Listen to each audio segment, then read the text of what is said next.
Doctor Pankaj Sharma, सभी अध्यापक साथियों, इस पूरे परिसर को संचालित करने वाले सभी सम्माननीय संचालक मित्रों, मैं आप सभी का बहुत आभारी हूं।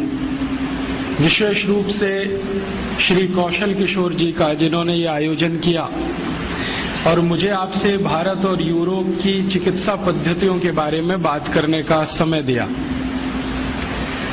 पिछले कुछ वर्षों से मैं भारत और यूरोप दोनों का अध्ययन करने का प्रयास कर रहा हूं। लगभग मुझे 10-12 वर्ष हो गए। इन 10-12 वर्षों में भारत और यूरोप के बारे में जो भी कुछ अध्ययन करने की मैंने कोशिश की, उसके लिए कुछ दस्तावेज जुटाए, कुछ डॉक्यूमेंट्स इकट्ठे किए, और वो दस्तावेज सिर्फ भारत से ही नहीं, यूरोप के भी कई देशों से लिए। धीरे धीरे दस्तावेजों की संख्या लगभग 50,000 हो गई। उनका अध्ययन और अभ्यास करके मुझे जो समझ में आया वो मैं आपसे शेयर करना चाहता हूं। हमारे भारत की जो चिकित्सा पद्धति है और यूरोप की जो चिकित्सा पद्धति है, दोनों में काफी कुछ भिन्नता है। दोनों अलग अलग हैं, और ये भिन्नता जो है वो एक विशेष कारण से है, और वो कारण ये है कि भारत की जो प्रकृति है, भारत का जो पर्यावरण है, भारत का जो वातावरण है, वो यूरोप की प्रकृति, यूरोप के पर्यावरण और वातावरण से बिल्कुल अलग है। एक देश अगर पूर्व का है तो दूसरे पश्चिम के हैं। अगर गणित से कहें तो 180 डिग्री का अंतर है। ये जो भिन्नता है भारत में और यूरोप में, यही भिन्नता जीवन के हर क्षेत्र में है। भारत एक ऐसा देश है जिसको दुनिया में समशीतोष्ण जलवायु का देश माना जाता है। समशीतोष्ण का अर्थ होता है जहां ना ज्यादा बहुत गर्मी पड़े, ना ज्यादा बहुत सर्दी हो, ना ज्यादा बरसात हो, जो भी कुछ हो वो सब समान हो। गर्मी, सर्दी, बरसात, हेमंत, शिशिर, शरद, जो भी ऋतुएं आए, जो भी जलवायु हो, वो एक जैसी हो, समान हो, अति भी ना हो और कमी भी ना हो। ऐसे देशों को समशीतोष्ण कहा जाता है। भारत के बारे में दुनिया के सभी जो विशेषज्ञ हैं मौसम विज्ञान के, वो मानते हैं कि ये समशीतोष्ण देश है। यूरोप के बारे में सभी मौसम विज्ञानी कहते हैं कि यूरोप में 2 ही मौसम होते हैं, एक तो ठंड होती है और एक भयंकर ठंड होती है। ठंड का अर्थ है जब तापमान 0 डिग्री के आसपास हो या 0 से लेके 4-5 डिग्री के बीच में रहे। भयंकर ठंड का मतलब है जब तापमान 0 से नीचे हो और -20 डिग्री सेंटीग्रेड तक हो। कभी कभी तो कुछ देश ऐसे हैं जैसे डेनमार्क, नॉर्वे, वहां -40 डिग्री सेंटीग्रेड भी हो जाए। अब जरा सोचिए, कोई देश ऐसे जहां पर न्यूनतम तापमान -40 हो जाए और कोई देश ऐसा जहां का अधिकतम तापमान +50 हो जाए, तो दोनों में जमीन आसमान का अंतर होगा। आपका शरीर जो है ना, वो तापमान के हिसाब से अपने आप को बदलता है, या शरीर की कुछ प्रणालियां ऐसी हैं जो शरीर को तापमान के हिसाब से व्यवस्थित करती रहती है। यूरोप के लोग एक ऐसे क्षेत्र में रहते हैं जहां बहुत सर्दी का उन्हें सामना करना पड़ता है, और सर्दी भी ऐसी होती है जिसमें 3-3 महीने लगातार बर्फ गिरती रहे, बर्फ सड़कों पर जमा रहे, खेतों में बर्फ पड़ी रहे, तालाबों में बर्फ ही बर्फ दिखाई दे, छतों पर बर्फ हो, गलियों में बर्फ हो, नालियों में बर्फ हो, हर जगह बर्फ। और वहां की सरकार का 3-4 महीने तक तो मुख्य कार्यक्रम ही ये है बर्फ को सड़कों से हटाना। उसके लिए बड़े बड़े बुलडोजर होते हैं, वो बुलडोजर रात दिन एक ही काम करते हैं। यूरोप में कभी भी आप जाएंगे तो सभी घरों में लगभग 2 दरवाजे होते हैं। एक तो सड़क पर खुलता है और एक छत पर खुलता है। ये सड़क वाला दरवाजा जब बंद हो जाता है तो छत वाला दरवाजा इस्तेमाल किया जाता है। कब बंद होता है? कभी कभी यूरोप में इतनी बर्फ पड़ जाती है कि सड़क पर दरवाजे की कुल ऊंचाई के बराबर बर्फ जम जाती है। गाड़ियां जो होती है ना, कारें, वो बर्फ के नीचे दब जाती हैं। फिर उनको निकालना बड़ा मुश्किल है, और निकल आई तो स्टार्ट होना और भी मुश्किल है। ऐसे हाल उनके हर साल होते हैं। आप थोड़ी कल्पना करो, आप तो जयपुर में रहते हो, कभी कभी जयपुर का तापमान 0 डिग्री के आसपास आ जाता है। जब चुरू का तापमान 0 के आसपास हो तो जयपुर भी लगभग वैसा ही हो जाता है। आप जरा सोचो क्या हाल होता है। 15 दिन तक हमारे देश में कोई काम ही नहीं होता है, कभी कभी 20 दिन हो जाते हैं। जब भारत के कुछ पूर्वी और उत्तरी इलाकों का तापमान 5 डिग्री, 4 डिग्री, 6 डिग्री के आसपास आ जाए, हवाई जहाज उड़ना बंद कर देते हैं। 20-25 दिनों तक फ्लाइट्स कैंसिल होती हैं या पोस्टपोन होती रहती हैं। इतना फॉग होता है कि कुछ दिखाई नहीं देता है। 1 मीटर आगे का कुछ पता नहीं चलता है। गाड़ियां चलाना मुश्किल हो जाता है, हाईवे पर जाना मुश्किल हो जाता है। सरकार के कार्यालयों में काम करने वाले कर्मचारियों की संख्या आधी से भी कम हो जाती है। स्कूल कॉलेजों की उपस्थिति घट जाती है। घरों में मैंने देखा है कि सब काम ठप पड़ जाते हैं। बस एक कोयले की अंगीठी जलाओ या हीटर जलाओ, उसके चारों तरफ बैठकर तापते रहो और भगवान से प्रार्थना करते रहो कि ये ठंड कब जाए कब जाए। ये तो थोड़े समय के लिए होता है भारत में, मुश्किल से 15-20 दिन, तब हमारा ये हाल हो जाता है। तो जरा यूरोप की कल्पना करो जहां महीनों महीनों यही हाल होता है। ये भिन्नता है हमारे में और यूरोप में, और ये भिन्नता किसी मनुष्य की बनाई हुई नहीं है, प्रकृति की दी हुई है, प्रकृति की पैदा की हुई भिन्नता है। एक और भिन्नता है, हमारे भारत के बारे में सारी दुनिया के मौसम विज्ञानी एक बहुत बड़ी बात करते, जो शायद आप जानते हो तो अच्छा है, नहीं तो हमेशा याद रखें इसको। दुनिया के सभी मौसम विज्ञानी कहते हैं कि पूरी दुनिया में, पूरे विश्व में 16 तरह की जलवायु है, 16 तरह के मौसम है। इनको तकनीकी भाषा में 16 क्लाइमेट जोन्स कहा जाता है।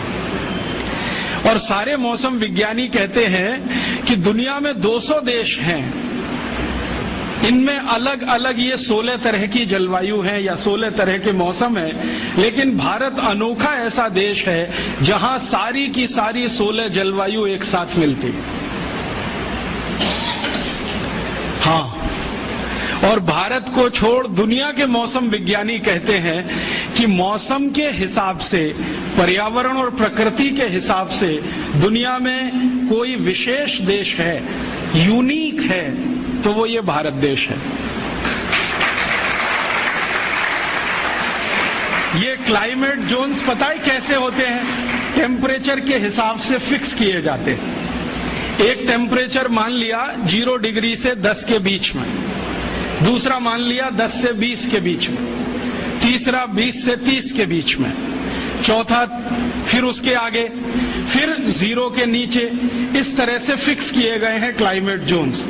तो सब मौसम विज्ञानी कहते हैं कि भारत में लगभग सभी तरह के क्लाइमेट जोन्स हैं।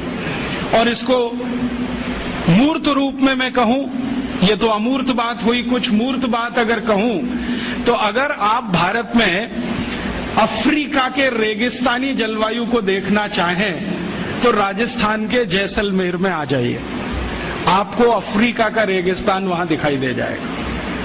अगर आप भारत में स्विट्जरलैंड की बर्फ गिरती हुई देखना चाहें तो जम्मू कश्मीर में चले जाइए, उत्तरांचल में चले जाइए, आपको वो दिखाई दे जाएगा। अगर आप इस भारत में धूल भरी आंधियां जो कभी चला करती हैं ब्राजील में, मैक्सिको में, साल के कुछ महीने, वो देखना चाहें तो उत्तर और मध्य भारत के बहुत सारे स्थानों पर दिखाई दे जाएंगे। जो आप भारत में भयंकर बारिश का कोई क्षेत्र देखना चाहें, जैसे अमेजन के आसपास का है लैटिन अमेरिका में, तो वो भारत में आपको कर्नाटक में मिलेगा, गोवा में मिलेगा, जहां साल में 8 महीने बारिश होती रहती है। और साल के 3 महीने तो ऐसी बारिश होती है कि पानी रुकता ही नहीं है। कर्नाटक में एक इलाका है जिसको कुर्ग कहते हैं, वहां 3 महीने बारिश ऐसी होती है कि रुकेगी नहीं, हल्की हो जाएगी तेज हो जाएगी, हल्की हो जाएगी तेज हो जाएगी। ऐसा ही वातावरण ब्राजील में है, मैक्सिको में है, अमेजन नदी के आसपास के जो जंगल है ना, जिनको रेन फॉरेस्ट कहा जाता है दुनिया में, वो अगर भारत में देखना हो तो गोवा है, कुर्ग है कर्नाटक का, थोड़ा बहुत इलाका हो तो चेरापूंजी चले जाओ, बंगाल आसाम के आसपास आ जाओ। और अगर भयंकर सूखे वाला देखना हो, जहां साल में 2 इंच भी बारिश ना हो, तो वो देखना हो तो गुजरात चले जाओ। कच्छ नाम का एक जिला है जहां मुश्किल से 2 इंच बारिश होती है। वैसे तो राजस्थान में भी कुछ जिले हैं, लेकिन इस बार उन्होंने रिकॉर्ड तोड़ दिए 100 साल पुराने। मैं कहना ये चाहता हूं कि कोई भी मौसम आपको देखना है तो भारत में उपलब्ध है। मैं पिछले 7-8 वर्षों से राजस्थान आता हूं। थोड़ा माइक्रो लेवल पे मैंने देखा तो भारत के सारे मौसम राजस्थान में भी उपलब्ध है। भयंकर ठंड, चुरू जिंदाबाद। भयंकर गर्मी, उसके लिए भी चुरू जिंदाबाद, +50 चला जाएगा। बहुत बारिश देखनी हो तो कोटा और आसपास देख लो, बिल्कुल सूखा देखना हो तो जैसलमेर और बीकानेर की तरफ चले जाओ। माने भारत तो दुनिया में और भारत में राजस्थान। ये है कुछ हमारे देश के बारे में अलग बात जो यूरोप में नहीं है। यूरोप में कोई 2 देश ऐसे नहीं है जहां पर एक साथ आपको सभी मौसम दिखाई दे। इसलिए यूरोप वाले कुछ मामलों में बहुत गरीब हैं, और उनकी गरीबी यही है कि मौसम उनको अनुकूल नहीं मिला है। अब मौसम की प्रतिकूलता है वहां पर, भयंकर प्रतिकूलता है। उसी प्रतिकूलता में वो बेचारे हजारों साल से जिंदा हैं, तो उनको जिंदा रहने के लिए 2 तरह के संघर्ष करने पड़ते हैं। एक तो मौसम के साथ, जलवायु के साथ, दूसरा अपनी जिंदगी को टिकाए रखने के लिए, चलाए रखने के लिए। भारतवासी इस मामले में भाग्यशाली हैं कि उनको मौसम के साथ कोई बड़ा संघर्ष नहीं करना पड़ता ज्यादा। यहां तो बड़ा संघर्ष जिंदगी को चलाए रखने का ज्यादा है। यूरोप के जिन नागरिकों को हजारों साल से मौसम से लड़ना पड़ रहा है, वो लोग भी वैसे ही हो गए हैं जैसे उनका मौसम है। उनका मौसम माने ठंडा और भयंकर ठंडा, ऐसे ही वो लोग हैं, बर्फ जैसे ही हो गए। मैंने एक बार मेरे ऊपर एक छोटा सा प्रयोग किया था। बर्फ की 4 सिल्लियां मंगाई और चारों तरफ लगा के मैं बीच में बैठ गया। थोड़ी देर के बाद मैंने महसूस किया कि मेरा शरीर बर्फ जैसा ही होता जा रहा है। पैर के घुटने एकदम कड़क हो गए, पांव की उंगलियां कड़क हो गई, हिलाना भी मुश्किल, हाथ पैर की उंगलियां कड़क हो गई। फिर मैंने कहा थोड़ी देर लेट के देख लो, तो लेट गया तो सिर ऐसा ठंडा हो गया जैसे लगे कि बर्फ बांध दी हो किसी ने सिर पर। तब मैंने महसूस किया कि मैं तो 1 घंटे में परेशान हो गया बर्फ की सिल्लियों के बीच में बैठकर और लेटकर। बेचारे यूरोप वालों का सोचो, जो हजारों साल से बर्फ चारों तरफ है और उसी में बैठ रहे हैं, लेट रहे हैं, और वही उनकी जिंदगी है। थोड़ा आगे बढ़े। भारत की और यूरोप की भिन्नताओं में से एक भिन्नता और है कि यूरोप में चूंकि बर्फ बहुत है, ठंडी बहुत है, इसलिए सूर्य का प्रकाश बहुत अधिक नहीं है वहां पर। भारत एक ऐसा देश है जिसको भगवान ने ऐसा कोई वरदान दे रखा है जहां हर दिन सूर्य का प्रकाश होता है। इस देश में साल में मुश्किल से 2 या 3 दिन ऐसे जाते हैं जब सूर्य ना दिखाई दे, लेकिन सूर्य की तपन बराबर रहती है, आंच बराबर महसूस होती है। सूर्य नहीं दिखे तो बात अलग है, उसकी गर्मी का एहसास हम बराबर कर सकते हैं। यूरोप में ऐसा नहीं होता। यूरोप में कई कई महीने ऐसे होते हैं जब सूर्य ही दिखाई नहीं देता। और जिस दिन उनको सूर्य दिख गया उस दिन वो पागल हो जाते हैं सबके सब। हाँ, और वही दिन उनका संडे हो जाता है, सूर्य का दिन, और उस दिन वो एक दूसरे को गुड मॉर्निंग कहने लगते हैं, क्योंकि आज की सुबह बहुत अच्छी है, क्योंकि सूर्य दिख गया। भारत में every morning is good morning, हजारों साल से है, अगले हजारों साल रहने वाला है। तो यहाँ सूर्य का प्रकाश भरपूर है, यूरोप में बहुत ही कम है। अगर आप ग्रीनलैंड की तरफ चले जाएं तो वहां तो ऐसी बुरी हाल है, 8 महीने 9 महीने सूर्य लगातार दिखने को मिलेगा ही नहीं, इतना बुरा हाल है उस इलाके का।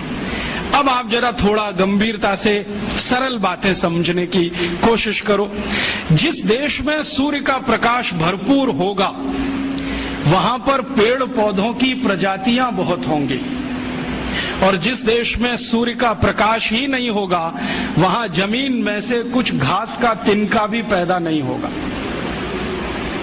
आप जानते हैं भूमि में कितना भी अच्छा बीज डालो, कितनी भी अच्छी खाद लगाओ, कितना भी सुंदर से सुंदर व्यवस्था करो उसकी, और कितनी भी अच्छी व्यवस्था करो पानी की, लेकिन जो सूर्य का प्रकाश नहीं हो और गर्मी ना मिले तो बीज में से अंकुरण नहीं होता।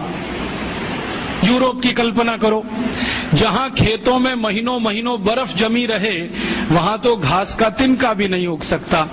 तो इसलिए यूरोप के देशों में पेड़ पौधे ज्यादा नहीं होते, अर्थात पेड़ पौधों में विविधता नहीं होती, अर्थात वहां के जंगलों में बहुत किस्म के पेड़ पौधे नहीं मिलते। ले दे के 2-4 तरह के वृक्ष यूरोप के सभी देशों में दिखाई देते। कभी कभी तो इतना तकलीफ हो जाती है कि यूरोप का एक देश छोड़ के दूसरे में घुस गए, पता ही नहीं चलता कि देश बदल गया, जब तक कि कोई बोले नहीं और समझ में नहीं आए कि ये भाषा फ्रेंच से अब जर्मन हो गई है, जर्मन से इटालियन हो गई है, इटालियन से डच हो गई है, डच से पोर्चुगीज हो गई है, फिर स्पेनिश हो गई है। तब पता चलता है कि जी हमने देश बदल दिया, वरना पेड़ों को देखकर, मनुष्यों को देखकर पता ही नहीं चलता कि हमने देश बदल दिया। पेड़ पौधे उनके यहाँ बहुत ही कम है, अर्थात अंग्रेजी का एक शब्द बायोडाइवर्सिटी उनकी बहुत खराब है या बहुत पुअर है, या वो बायोडाइवर्सिटी में बहुत गरीब है। भारत देश में इसका उल्टा है, सूर्य का प्रकाश भरपूर है, मिट्टी यहाँ की बहुत अच्छी है, यूरोप की मिट्टी भी अच्छी नहीं है। आप जरा सोचो, अगर किसी मिट्टी पर महीनों महीनों बर्फ पड़ी रहे तो वो मिट्टी न रह के पत्थर हो जाएगी, और उस पत्थर में से कुछ भी उगना बहुत मुश्किल हो जाएगा। तो वहां की मिट्टी भी पत्थर जैसी है, यहाँ की मिट्टी एकदम नरम है, मक्खन के जैसी। भारत में कई क्षेत्रों की मिट्टी तो ऐसी है कि नंगे पांव आप खेतों में चले जाओ, घुटने तक का पैर मिट्टी में अंदर धंस जाता है, इतनी नरम, इतनी कोमल, इतनी मुलायम। अगर मिट्टी नरम है तो बारिश के पानी को ज्यादा पकड़ेगी, मिट्टी नरम है तो सूर्य का प्रकाश नीचे तक जाएगा, मिट्टी नरम है तो हवा भी अंदर तक आएगी।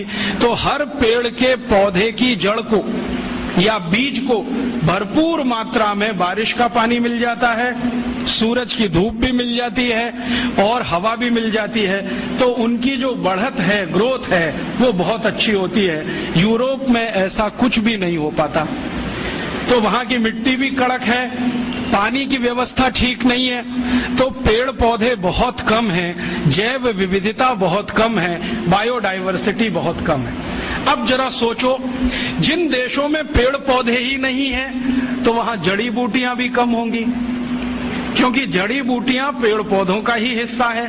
तो जिन देशों में पेड़ पौधे कम होंगे वहां की जड़ी बूटियां कम होंगी, और अगर जड़ी बूटियां बहुत कम हैं तो वहां आयुर्वेद नहीं होगा। वो कितनी भी ताकत लगा लें, वहां आयुर्वेद नहीं होगा। अगर उनको अपने यहाँ आयुर्वेद चलाना है तो वो भारत की मदद से ही चलेगा, उनकी अपनी ताकत नहीं है उन जड़ी बूटियों को पैदा करने की। हमारे बहुत सारे मित्र कहते रहते हैं, देखो राजीव भाई, यूरोप में आजकल आयुर्वेद का बहुत प्रचार हो रहा है, अमेरिका में भी हो रहा है, हाँ, वो हो रहा है भारत से ले जाई गई जड़ी बूटियों के आधार पर, या भारत के पड़ोसी देश चीन से मंगाई गई जड़ी बूटियों के आधार पर। आप सोचेंगे और हैरान हो जाएंगे, यूरोप और अमेरिका के सभी देश एक साल में 2500 अरब डॉलर की जड़ी बूटियां भारत और चीन से खरीदते, क्योंकि उनके यहां वो होती नहीं है। होगी कहां से? उसको होने के लिए जो मौसम की अनुकूलता चाहिए वो उनके पास है नहीं। तो जड़ी बूटियां होंगी नहीं तो उस देश में आयुर्वेद कहां से आएगा? उस देश में चरक संहिता कैसे लिखी जाएगी? तो आप ये मान लो कि मौसम ने उनको बेगाना बना दिया, गरीब बना दिया। वहां ऐसा कुछ भी नहीं है जो भारत में हमको दिखाई देता है। अब भारत में आ जाएं, यहाँ वो सब कुछ है, मौसम की अनुकूलता है, प्रकृति की अनुकूलता है, ईश्वर की कोई विशेष कृपा है, जो इसी देश में 16 जलवायु हैं। ये सब होने से हमारे यहाँ बहुत कुछ होगा, जड़ी बूटियां होंगी। एक बार क्या हुआ, मैं उड़ीसा गया था। उड़ीसा में एक पर्वत है, उसका नाम है गंधमार्दन पर्वत। इसका जिक्र हमारे रामचरितमानस में भी है, वाल्मीकि रामायण में भी है, और सबसे अच्छा सुंदर वर्णन इसका रघुवंशम में है, कालिदास ने किया है, गंधमार्दन पर्वत। तो जहां ये गंधमार्दन पर्वत उड़ीसा में है, मैं वहीं गया था। जिस गांव में है उसी गांव में गया और वहां मेरी एक सभा हुई थी।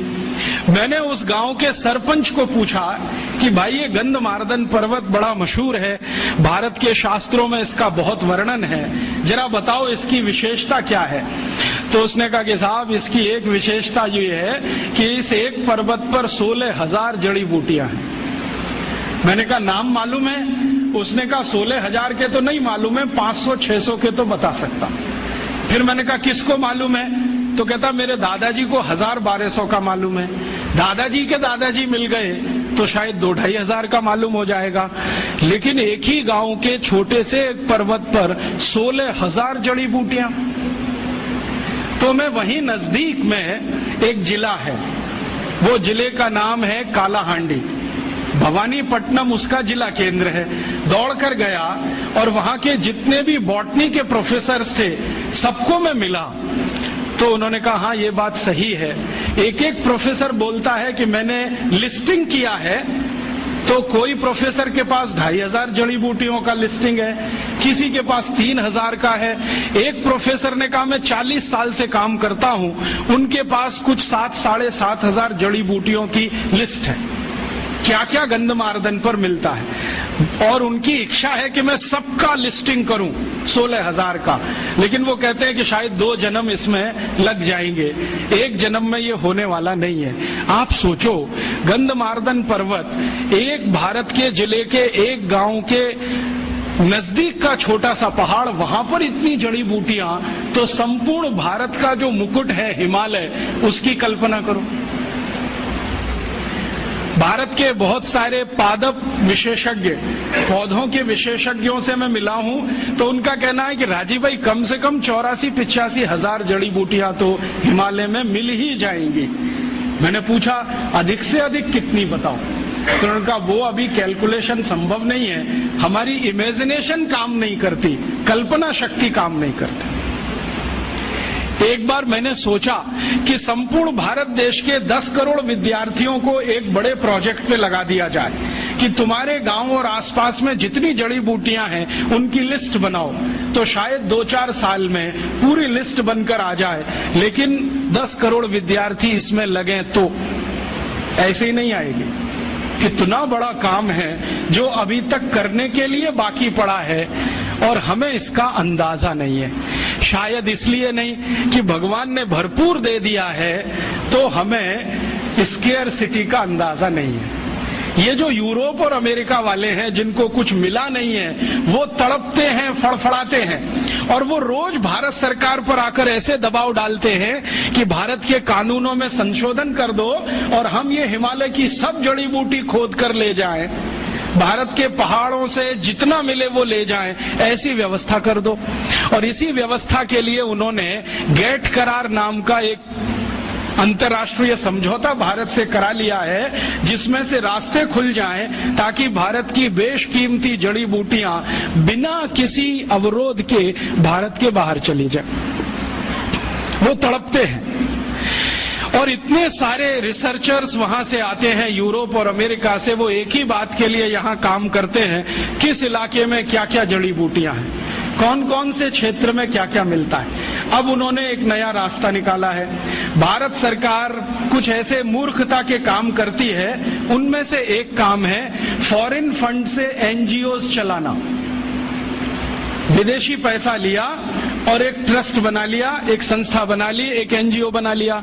तो ये जो विदेश में बैठे हुए लोग हैं ना, वो उन एनजीओज को थोड़ा डोनेशन देते हैं और कहते हैं बताओ तुम्हारे इलाके में क्या क्या है। ये मूर्ख लोग यहाँ थोड़े पैसे के लालच में सूची की सूचियां बनाते हैं और यूरोप और अमेरिका को भेजते जाते हैं कि यहाँ ये है, यहाँ ये है, यहाँ ये है, और उनको ये धीरे धीरे पता चल रहा है और धीरे धीरे वो भारत सरकार की बाहों उमेट रहे हैं। चीन इस मामले में थोड़ा होशियार है। चीन की सरकार अपनी जड़ी बूटियों के क्षेत्र में विदेशियों को प्रवेश नहीं करने देती। वो कहते हैं जो रिसर्च करेंगे वो हम करेंगे, परिणाम भी हम पहले जानेंगे, जरूरत पड़ेगी तो तुम्हें बताएंगे, नहीं तो जरूरी नहीं है कि तुम्हें सभी परिणाम बताएं। वो थोड़े होशियार हैं। हमारे देश के नेता उनसे थोड़े ज्यादा मूर्ख हैं। किसी भी विदेशी को बुलाएंगे, आओ दरवाजा खुला है, जो तुम्हें चाहिए सब लूट के ले जाओ। जैसे वो जहांगीर था ना 400 साल पहले, ईस्ट इंडिया कंपनी को दरवाजा खोल के बुला लिया, वही जहांगीरों के मानस पुत्र आज भी इस देश में है। आ जाओ, किसी का भी स्वागत है। भारत एक धर्मशाला है, सराय जैसा है। हमने ग्लोबलाइजेशन कर दिया, लिबरलाइजेशन कर दिया, जो तुम्हें चाहिए सब ले जाओ। अब मुश्किल क्या हो रही है कि जब बहुत रेयर माने बेशकीमती जड़ी बूटियों पे कहीं काम होता है तो पता चले वो भारत में नहीं है, कनाडा में है। पता चले भारत में नहीं है, जर्मनी में है। पता हुआ भारत में नहीं है, अमेरिका में है। और उनके जर्नल्स जब आते हैं तो वो पता करते हैं, हमको जानकारी देते हैं कि हमने तो इस पर पेटेंट ले लिया और हम यहाँ ठगे से बैठे हुए रह जाते हैं। अमेरिका ने हल्दी पर पेटेंट करा लिए, नीम पर पेटेंट करा लिए, काली मिर्च पर पेटेंट करा लिए, जीरे पर करा लिए, अजवाइन पर करा लिए, और तो और इडली बनाने के प्रोसेस पर पेटेंट हो गए, सांभर बनाने के प्रोसेस पेटेंट हो गए। हम यहाँ ठगे ठगे से देख रहे हैं। अखबारों में खबर आती है तो पता चलता है। इससे सिद्ध क्या होता है, भगवान का दिया हुआ हमारे पास सब कुछ है, लेकिन हमने उसको ध्यान देना बंद कर दिया, बेदरकारी किया। उनके पास कुछ नहीं है तो वो एक एक छोटी छोटी बात के लिए तरसते हैं। अब ये जो भिन्नता है भारत और यूरोप में, चूंकि सूर्य वहां कम है और यहाँ बहुत ज्यादा है। आप जानते हैं दुनिया में पूरे ब्रह्मांड का केंद्र ही सूर्य है। अगर सूर्य मेहरबान है तो सब कुछ आपके लिए है, और जो सूर्य की मेहरबानी नहीं है तो आपके लिए कुछ भी नहीं है। तो इस देश में बहुत कुछ ऐसा, तो शायद ऐसे कारण से ही इस देश में आयुर्वेद जन्म लिया होगा। और आयुर्वेद ने जन्म लिया होगा तो ये उतना ही पुराना होगा जितना पुराना भारत है। कुछ विदेशी इतिहासकार ऐसा बोलते हैं कि आयुर्वेद 2500 साल पुराना। कुछ जर्मन लोगों ने बोलना शुरू किया भारत का आयुर्वेद 3500 साल पुराना। कुछ ने बोलना शुरू किया भारत का आयुर्वेद 10,000 साल पुराना। कोई बोलता है 10,000 साल, कोई कहता है 3500 साल, कोई कहता है 2500 साल। वो अपनी अपनी बुद्धि के हिसाब से कहते हैं। लेकिन मेरा कहना है कि अगर ये 10,000 साल का किस्सा है, 2-5 हजार साल का किस्सा है, तो वो हनुमान जी गए थे लक्ष्मण को संजीवनी बूटी लाने के लिए, वो किस्सा तो, और हनुमान जी का किस्सा हम सब जानते हैं। संजीवनी उनको पहचान में नहीं आई तो पर्वत ही उखाड़ के ले आए। तो जो वैद्य थे ना राम जी की सेना के, जिनका नाम था सुषेण, तो वैद्य सुषेण ने कहा मैंने तुमसे एक बूटी मंगाई थी। तो उनका वैद्य जी मुझे समझ में नहीं आती, मैं पर्वत ले आया। और ये कहानी आगे बढ़ती है रामचरितमानस में तो नहीं, रघुवंशम में, कि उस एक छोटे से पर्वत के टुकड़े से कुछ 1200 औषधियां वैद्य सुषेण ने निकाली थी। और उन्हीं औषधियों की ताकत से रामचंद्र जी ने रावण से युद्ध किया था और युद्ध में घायल अपने सभी सैनिकों को रात भर में दवाओं का लेपन करके अगले दिन फिर लड़ने के लिए तैयार कर दिया था। तो हम कैसे कहें कि ये आयुर्वेद 2000 साल 5000 साल, भगवान श्री राम को ही 8.5 लाख साल से ज्यादा हो गए अगर हम हिसाब निकालें। और जो भगवान राम के पहले की बात करें तो भगवान राम खुद ही कह रहे हैं कि मेरे जो पूर्वज थे रघु, दिलीप, वो सभी आयुर्वेद के ज्ञाता थे, माने जड़ी बूटियों का उनको ज्ञान था। अगर राम के पूर्वज उनको भी जड़ी बूटियों का ज्ञान था तो बढ़ते चले जाएं तो ये समय की सीमा तो रुकती नहीं। तब मैंने अपने मन में संतोष के लिए ये तय मान लिया है कि ये भारत की जड़ी बूटियों का विज्ञान या आयुर्वेद उतना ही पुराना है जितना भारत है। अब भारत की उम्र अगर हम जैन शास्त्रों के हिसाब से निकालें तो भगवान आदिनाथ से शुरू होती है। और भगवान आदिनाथ का समय 1-2 साल का नहीं, 1-2 हजार साल का नहीं, कुछ करोड़ वर्षों का है। तो भारत भी कुछ करोड़ वर्षों का है, तो भारत की जड़ी बूटियां भी करोड़ वर्षों की होंगी। क्योंकि भारत में एक चीज जो निश्चित है, बाकी बहुत सारी चीजें बदली होंगी, सूर्य का प्रकाश। ये भगवान आदिनाथ के जमाने में भी होगा और आज सन 2006 में भी है। इस सूर्य के प्रकाश के कारण जैव विविधता, बायोडाइवर्सिटी उस समय भी रही होगी जो आज है। आज शायद कमी आई है, उस समय इससे भी ज्यादा रही होगी। क्योंकि हमने आज जो विकास का रास्ता अपनाया है उसमें इस जैव विविधता का ही, बायोडाइवर्सिटी का ही सबसे ज्यादा नाश हो रहा है। अब थोड़ा आगे बढ़ें कि भारत और यूरोप में ये अंतर है। अब उनके पास तो ज्यादा कुछ है नहीं, पेड़ पौधों के नाम पर, जड़ी बूटियों के नाम पर, तो दुनिया से जो मिलेगा उसी से वो अपना काम चलाएंगे। हमारे पास चूंकि सब कुछ है इसलिए हमें दुनिया में कहीं जाने की जरूरत नहीं पड़ेगी। इसलिए भारत के जितने महान लोग हुए जिनके नाम आप सब सुनते हैं, जैसे एक बड़े महर्षि हुए भरद्वाज, जिनको इस देश में आयुर्वेद के सबसे बड़े ज्ञाता के रूप में जाना जाता है, या बड़े एक महर्षि हुए चरक, एक थे सुश्रुत, जमदग्नि, काश्यप, ये सब लोग तो आज के नहीं हैं, कुछ तो हजारों साल के हैं, कुछ लाखों साल के हैं। तो इनके पास ये सब ज्ञान जो उपस्थित हुआ वो प्रकृति ने मदद की होगी और इसलिए इतना सब हो गया। अब वहां पर यूरोप में तो ये कुछ है नहीं, तो वहां किस तरह की चिकित्सा आई होगी, एक उदाहरण देता हूं। ये जो आधुनिक चिकित्सा है, मॉडर्न मेडिसिनल सिस्टम, जिसका पर्यायवाची इस समय है एलोपैथी, इस एलोपैथी का जनक माना जाता है एक ग्रीक व्यक्ति हिप्पोक्रेटिस। आप जानते हैं उसकी फिलॉसफी क्या है? मैंने हिप्पोक्रेटिस की बायोग्राफी पढ़ी, ऑटोबायोग्राफी, जो उसने ग्रीक में लिखी थी। बाद में अंग्रेजी हुआ, फ्रेंच हुआ, कई भाषाओं में तर्जुमा हुआ, ट्रांसलेशन हुआ, कई लोगों ने उस पर टिप्पणियां लिखी हैं। उसकी फिलॉसफी जरा सुनिए। वो ये कहता है कि शरीर में कोई रोग आ गया तो अब इसको दूर करने का एक ही उपाय है कि आपका जो रक्त है ना, ये प्रदूषित हो गया, इसको निकाल दो शरीर से, इसको निकाल दो। इसके अलावा कुछ और मालूम ही नहीं उसको कि कुछ कर सकते हैं क्या। तो उसने ले दे के एक सिद्धांत बनाया कि आपको बुखार हो गया तो रक्त प्रदूषित हो गया, इसको निकाल दो। आपको जुकाम हो गया, रक्त प्रदूषित हुआ, इसको निकाल दो। आपको फोड़ा हो गया, रक्त प्रदूषित हुआ, इसको निकाल दो। माने जो भी कुछ है वो निकाल दो, ठीक है।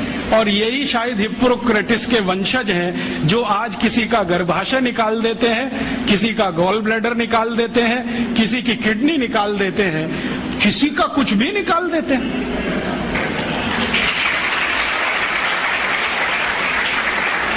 निकालने के पहले हमको कन्विंस करते हैं, देखो ये तो बेकार है, इसमें अब रखा क्या है।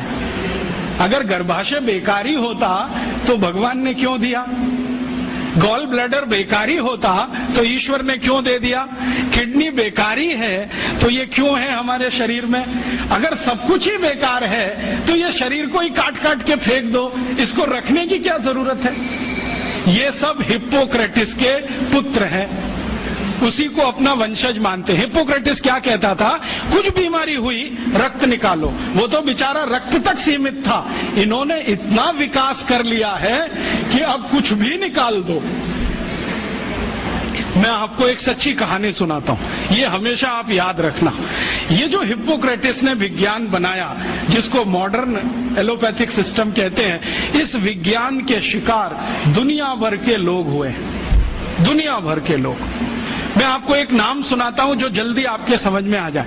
अमेरिका के पहले राष्ट्रपति जॉर्ज वॉशिंगटन, मालूम है? ये बेचारे बड़े सीधे साधे व्यक्ति थे, बड़े मेहनती थे। इन्होंने अमेरिका को इंग्लैंड की गुलामी से आजाद कराने में बहुत काम किया, बहुत काम किया। और अमेरिका की प्रजा ने उनके काम को देखते हुए उनको पहला राष्ट्रपति बनाया। अमेरिका की आजादी आई लगभग 1779 के आसपास और पहले राष्ट्रपति बने जॉर्ज वॉशिंगटन। आपको मालूम है जॉर्ज वॉशिंगटन की मृत्यु कैसे हुई? हिप्पोक्रेटिस सिद्धांत अपना के। क्या हुआ, वो जब राष्ट्रपति हो गए ना तो एक बार उनको बुखार आ गया, कुछ वायरल इन्फेक्शन हुआ होगा। तो वो तो हिप्पोक्रेटिस के पक्के चेले थे, उन्होंने कहा अरे मेरे गुरु ने कहा है कि रक्त प्रदूषित हो गया। तो अब बुलाया उन्होंने एक डॉक्टर को, कहा कि मेरे शरीर से दूषित रक्त निकालो। तो वो एक आया डॉक्टर और उनकी दोनों नसें काट गया, दोनों हाथ की नसें काट दी, लेफ्ट और राइट ये वाली। अब नसें कट गई तो खून भल भल भल भल निकलना शुरू, रात भर निकलता रहा। सवेरे वो डॉक्टर जब आया देखने के लिए तो जॉर्ज वॉशिंगटन मरे हुए मिले।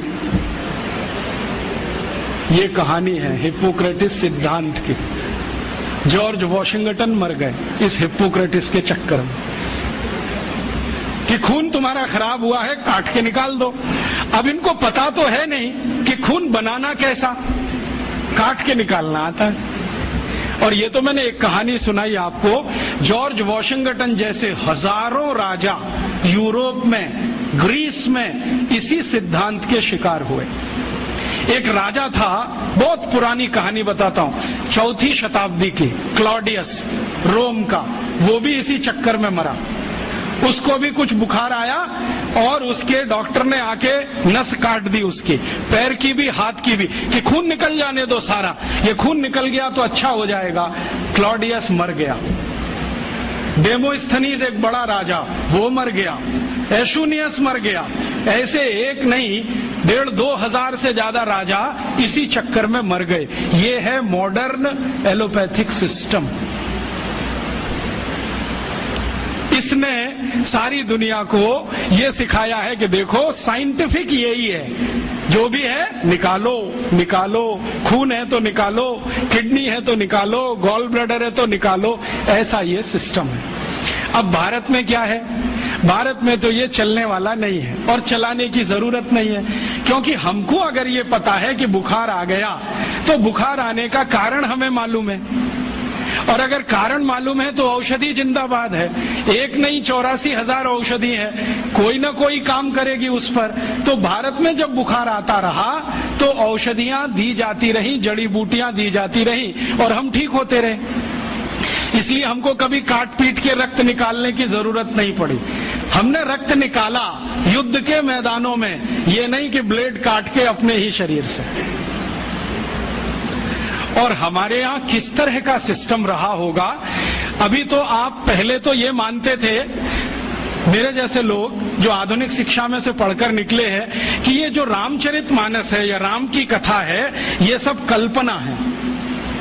और हमारे देश में ये जो वामपंथी लोग हैं ना, लेफ्टिस्ट, वो बहुत चिल्लाते हैं इसमें क्या धरा है, ये तो सब कपोल कल्पना है।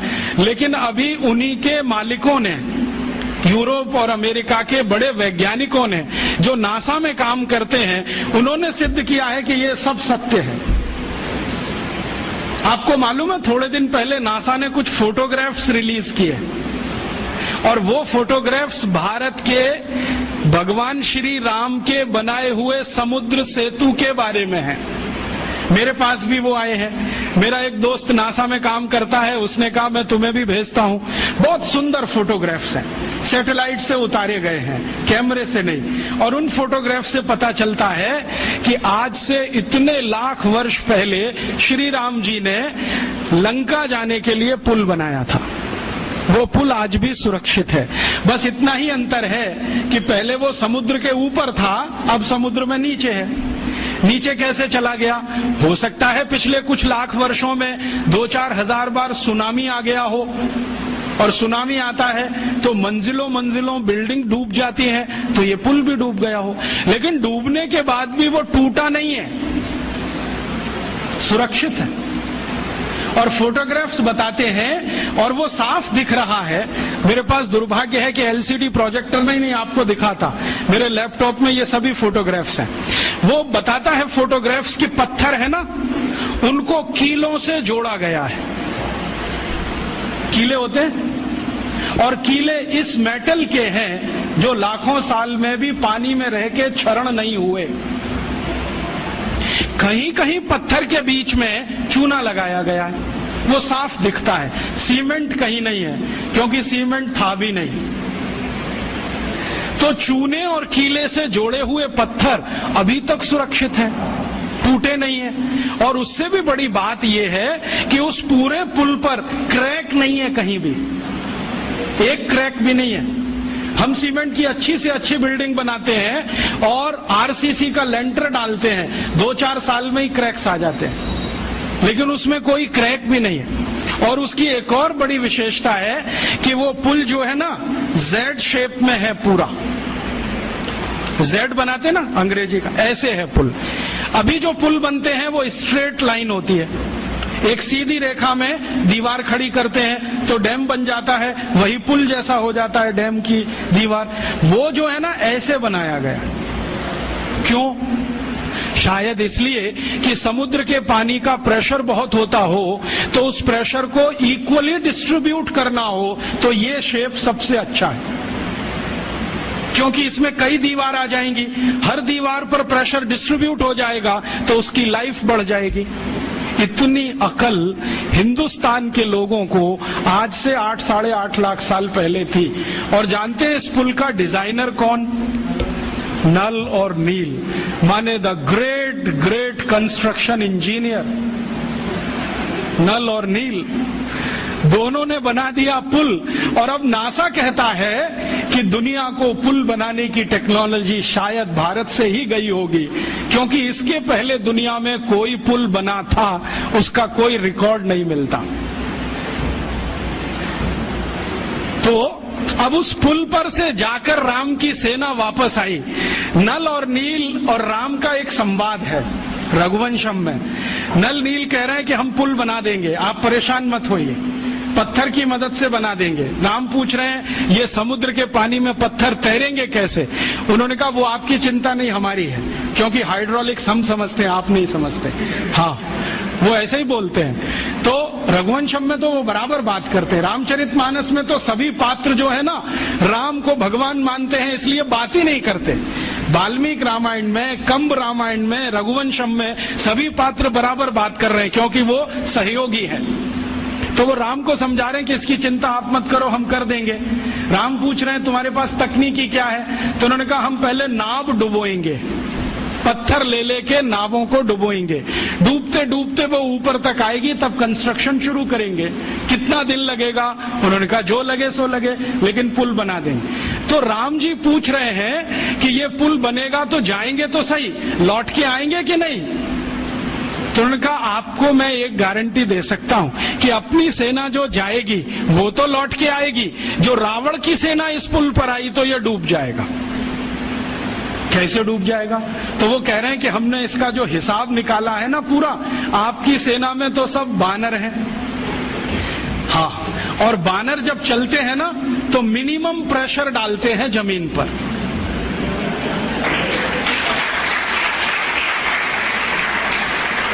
आपने देखा है ना, उनके पंजे भगवान ने कुछ ऐसे बनाए हैं कि उनका जमीन पर पंजे का टिकना बहुत कम दबाव डालता है, और वो ऐसे अद्भुत ऊर्जा के मालिक हैं सब बानर कि जैसे ही पंजा टिका तुरंत जंप कर देते हैं, और वो कंटिन्यू जंप कर सकते हैं, 1 किलोमीटर तक कर सकते हैं, 2 किलोमीटर तक कर सकते हैं। तो नल नील कह रहे हैं कि हमने पुल का डिजाइन ऐसा रखा है कि ये बानर जंप करके तो निकल जाएंगे सबके सब, जो रावण की सेना आई तो ये डूब जाएगा, क्योंकि रावण की सेना में सब राक्षस हैं, राक्षस शरीर में भारी हैं, भारी होने के साथ दबाव ज्यादा डालते हैं, तो ये पुल टूट जाएगा, वो मर जाएंगे।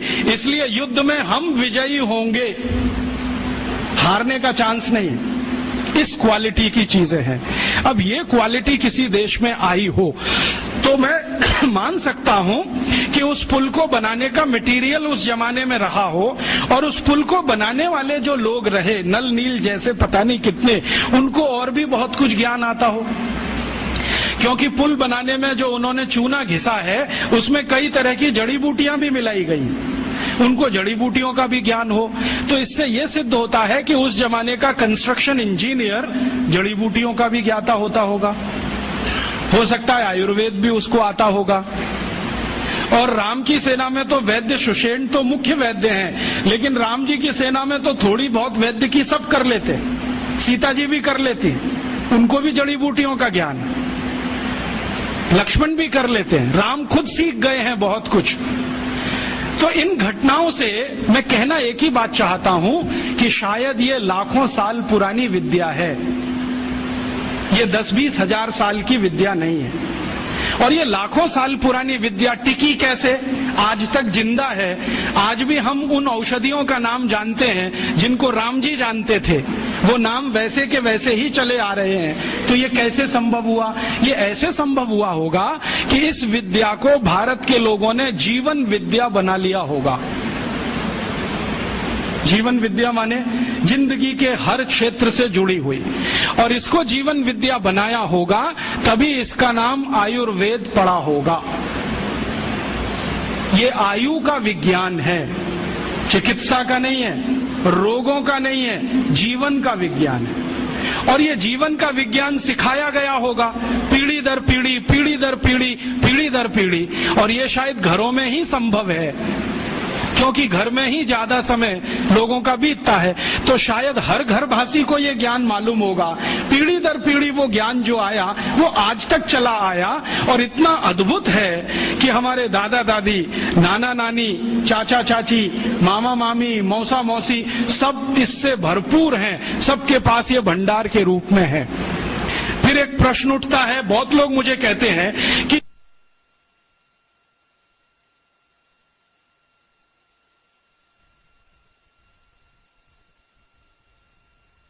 हमारे यहाँ लाखों साल ऐसे चला आया परंपरा से, तो पिछले 1000 साल में ये डूब कैसे गया?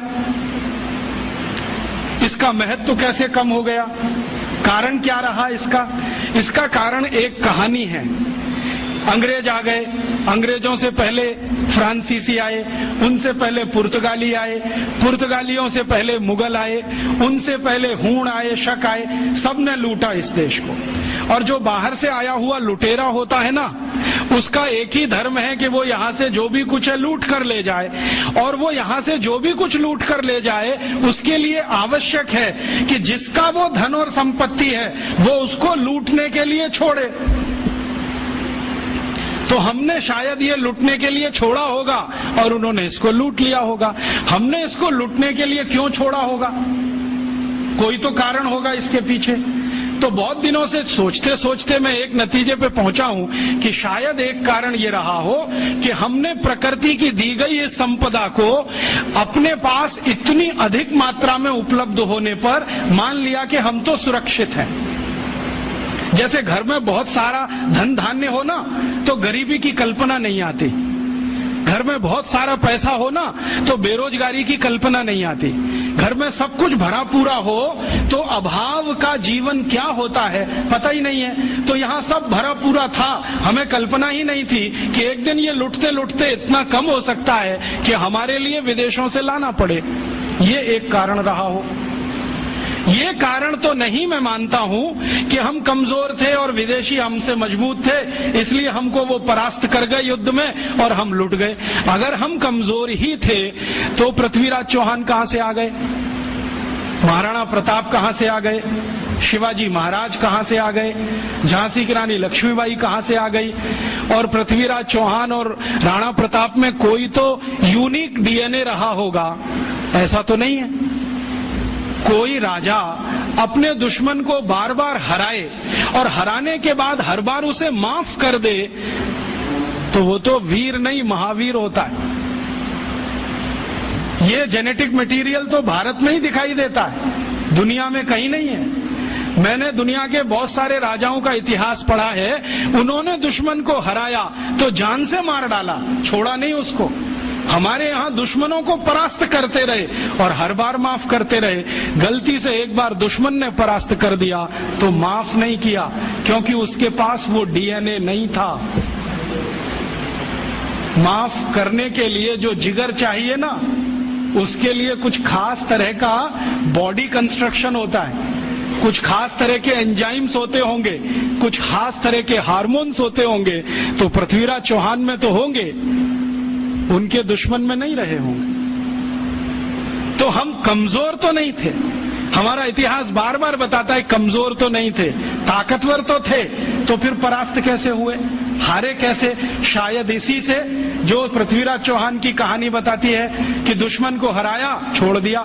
हमारे शास्त्रों में एक मंत्र है, वो है तो संस्कृत में, मैं सीधे हिंदी में बताता हूं। वो मंत्र ये कहता है कि दुश्मन को, आग को, कर्जे को और बीमारी को कभी नहीं छोड़ना चाहिए। दुश्मन को, आग को, बीमारी को और कर्जे को कभी अधूरा नहीं छोड़ना चाहिए।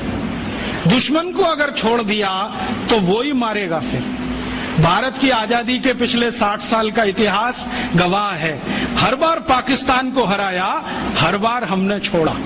48 में हराया, छोड़ दिया। 65 में हराया, लाहौर तक हम पहुंच गए, फिर छोड़ दिया। 71 में हराया, फिर छोड़ दिया। कारगिल में हराया, फिर छोड़ दिया।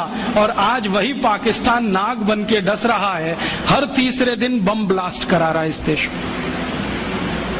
तो शास्त्र का मंत्र है, मेरा नहीं है, कि दुश्मन को छोड़ना नहीं चाहिए कभी भी।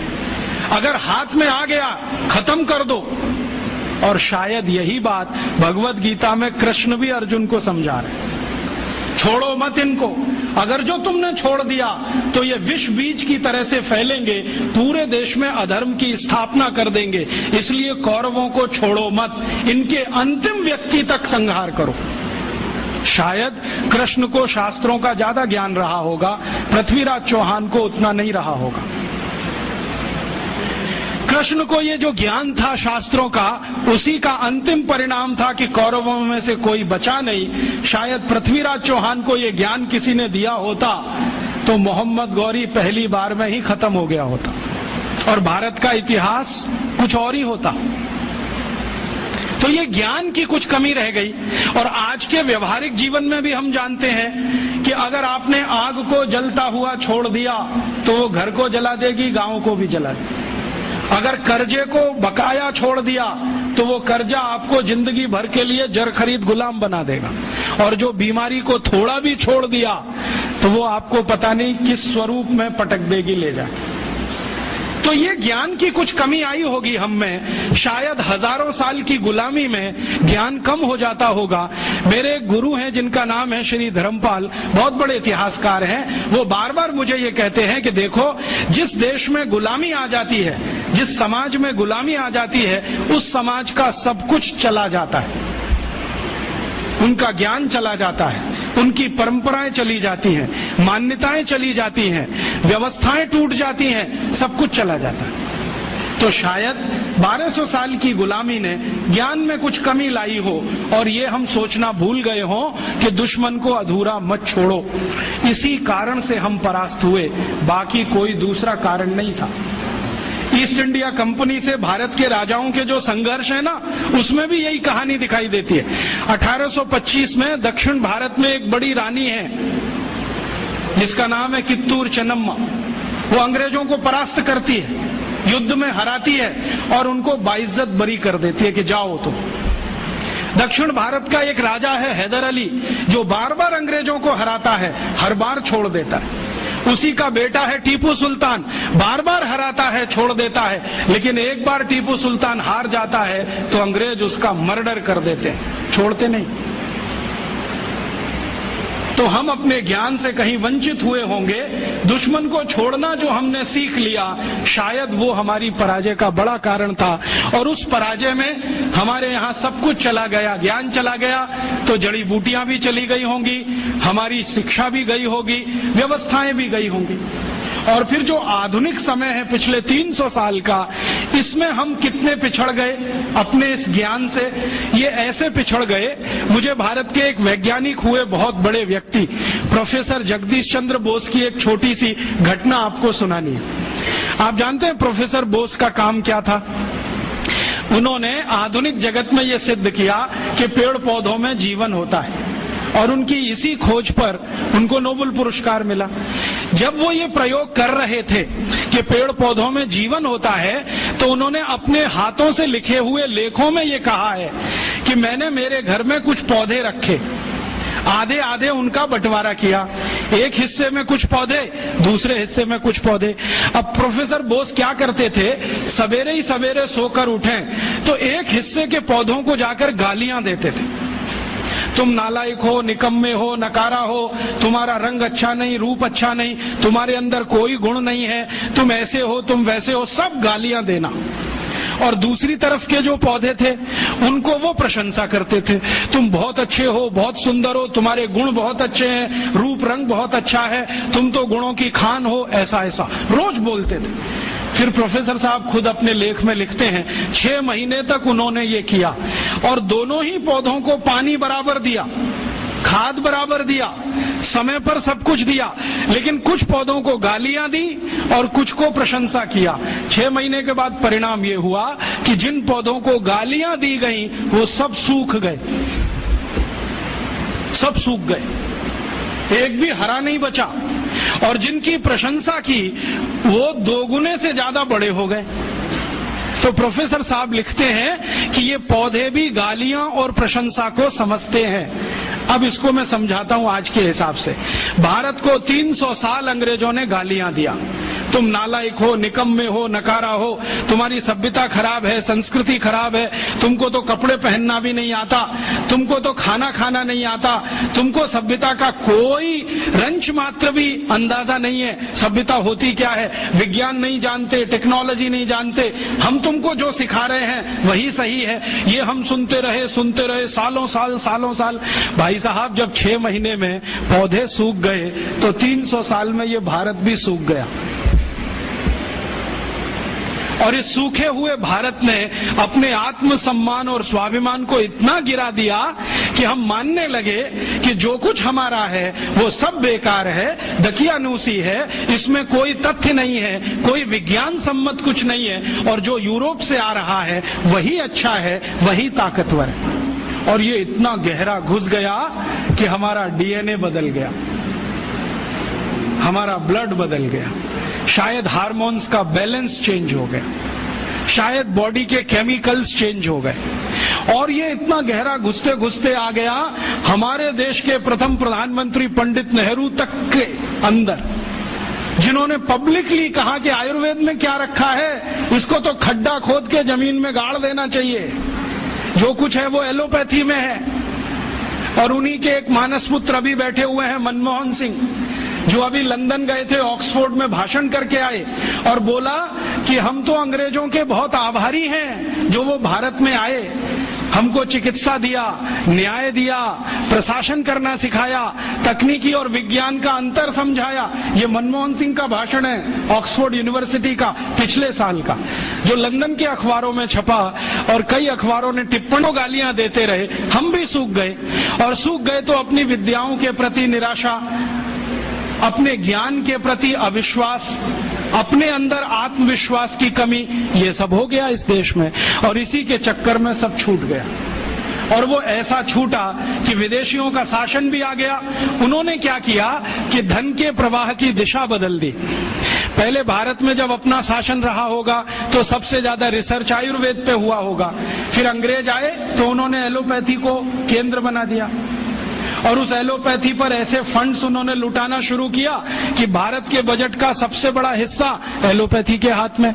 आज भी मालूम है 2006 में भारत के बजट में चिकित्सा का जो कुल खर्चा है, एलोपैथी का खर्चा 98% है और होम्योपैथी, बायोकेमिक, आयुर्वेद, यूनानी बाकी का 2%।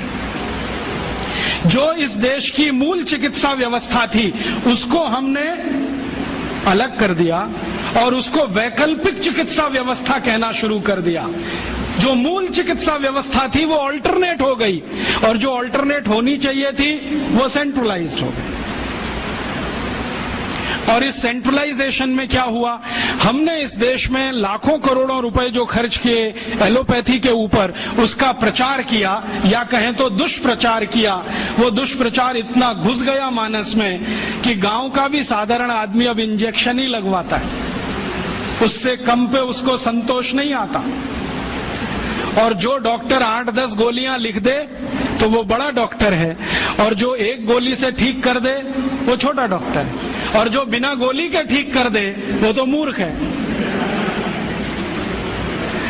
जो आपको ये समझाए कि भैया ये बीमारी तुम्हारी जीवन शैली की गड़बड़ी से है, तुम जीवन शैली बदल लो, क्या फालतू बात करते हो, आप कोई डॉक्टर हो? और जो आपकी जीवन शैली की बीमारी में 20 गोलियां खिलाए, सवेरे 4 खाना गोली, दोपहर को 4 खाना, शाम को 4 खाना, गोली ही गोली खाना, रोटी मत खाना, रोटी की जगह गोलियां खाना, सब्जी मत खाना, जैसे सब्जी खाते हो ना वैसे गोलियां खाना, भर भर के हथेली, और कहना हम बहुत स्मार्ट हैं क्योंकि इतनी गोलियां खाते हैं, 500 रुपए फीस लेता है, उस डॉक्टर के पास जाते।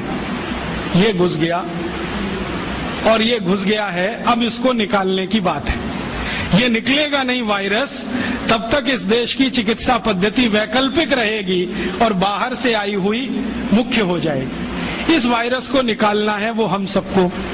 कैसे निकालें? पहले तो अपने ऊपर विश्वास करना सीखें कि हमारी चिकित्सा पद्धति में बहुत दम है। इसके दम के कुछ उदाहरण बताता हूं। जो भगवान राम के भाई लक्ष्मण बेहोश हो गए और सुषेण ने जब नाड़ी देखी ये तो गया, अब बचने की कोई संभावना नहीं, तब हनुमान जी को कहा जाके लाओ जल्दी से, मैं कुछ देर तो जीवन बचा सकता हूं, बाकी आगे की गारंटी नहीं है। हनुमान जी गए, संजीवनी बूटी लेके आए और सुषेण ने संजीवनी सूंघाई, खिलाई नहीं, सूंघाई और लक्ष्मण जीवित हो गए। तो कोई तो है दम भाई, ऐसा तो नहीं है सूंघने मात्र से वो जीवित हो गए।